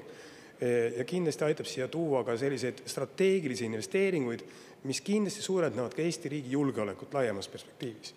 Ma ei pea absoluutselt silmas siin seda, et me ühele või teisele või kolmandale riigile lihtsalt oma maavarad niimoodi maha parsendaksime. See on absoluutselt välistatud. Tark peremehe käitumine oma varanduse üle on see, mis Eesti rahvast on iseloomustanud ja ma kutsun ka Riigikogu selliseks avatuks diskussiooniks. Aitäh! Aitäh! Ja lisaküsimus Martin Helme, palun. No aitäh! No probleem meil selles ju ongi, et meil ei ole tarka valitsust, meil ei ole riigimehelikku valitsust, meil ei ole ausat valitsust. Kui te võrdlete meid Norraga, kus oli õlifond, siis jaa, väga tore eeskuju, aga korruptiivne Eesti klikk, kes tegeleb 2,6 miljardi jagamisega tuulikumeestele ja kes parseldab maha meie maavarasid küsimata või arutamata midagi, ei tekita meis mingisugustki lootust, et me saame samamoodi hakkama nagu Norras. Nüüd selle maavarade teema on selles mõttes minu meelest puutub asjasse, ennem te siin ka hurjutasite, et ärme teeme välispoliitikast siis poliitilise vaidluse objekti. Kõik poliitikad peavad olema avatud demokraatlikus riigis vaieldavad. Alternatiive tohib alati ja peab saama alati pakkuda. Ja eriti olukorras, kus meil on valitsus, kelle välispoliitiline ja julgeolekupoliitiline joon on pankrotis. Teie olete oma joonega olnud pankrotti jõudnud. Ja see näide, mida te meile ennem tõitesite, et aga vaadake, ameeriklased taastasid meile sõjalise abi ja see on tõestus sellest, et meil ei ole kunagi olnud kindlamat NATO tagatist. See on ju tegelikult vastupidine näide. Mingil hetkel ilma Eesti avalikkuse teatamiseta kadus see sõjaline tugi või abi ära ja siis nüüd, kui see tagasi tuli mingisugusel põhjusel, siis on äkki kõik jälle hästi. Et tegelikult ju näitab see seda, et ei ole hästi, et garantiid ei tööta. Et ei olnud kasu sellest, et me Malis sõdisime, ei olnud isegi kasu sellest, et me maavarasid neile lubasime. Et me ei tea, mis saab. Ja see on teie poliitilise liini tulemus olnud. Nüüd ma küsiks selle kohta, et meil on hästi palju näiteid sellest, kuidas valitseva kliki kõrged poliitikud, Marko Mihkelson või ka rahandusminister Ligi või ka te ise olete võtnud ikka väga kriitiliselt Trumpi administratsiooni hurjutada ja sellel on omad tagajärjed, et vahepeal kaob sõjaline abinäe ära. Et ma küsin nüüd siis, et mida te kavatsete ette võtta, et sellises olukorras need suhted parandada? Me teame sellest, et Läti välisministeeriumis on tehtud eraldi meeskond ja neil on eraldatud eraldi raha, et Trumpi administratsiooniga siis luua tihedamad, lähedamad erisuhted. Mida teie olete ette võtnud, et meie suhted Ameerika Ühendriikidega oleksid head? Aitäh. Härra minister, palun. Aitäh. Järjekordselt valimatu, kontrollimatu sõim, täis valesid, valeväiteid. Ma isegi ei oska sellele küsimusele vastada, ma ei saanud küsimusest aru, et mida sa siis täpselt küsisid, hea küsija. Küll aga ma võin öelda seda, et me ei pea tegema eraldi meeskondi ja eraldi veel rahastama selleks, et suhelda oma väga kindla partneriga Ameerika Ühendriikidega, et meil ei ole sellega probleeme, et me pääseme lähedamale Valgele Majale, kui teie näiteks, kui te Ameerika Ühendriikides käisite, kui te ühes kohvikus 7 kilomeetri kauguselt vaatasite televiisorist inauguratsiooniprotsessi. Et selles mõttes need nagu soovmõtlemised võite siin välja elada. Eesti suhtleb läbi oma diplomaatiliste kanalite, läbi oma poliitikute Ameerika Ühendriikidega ja selle üle ei ole mõtet siin kuidagi mingisuguseid kaikaid kodaratesse visata.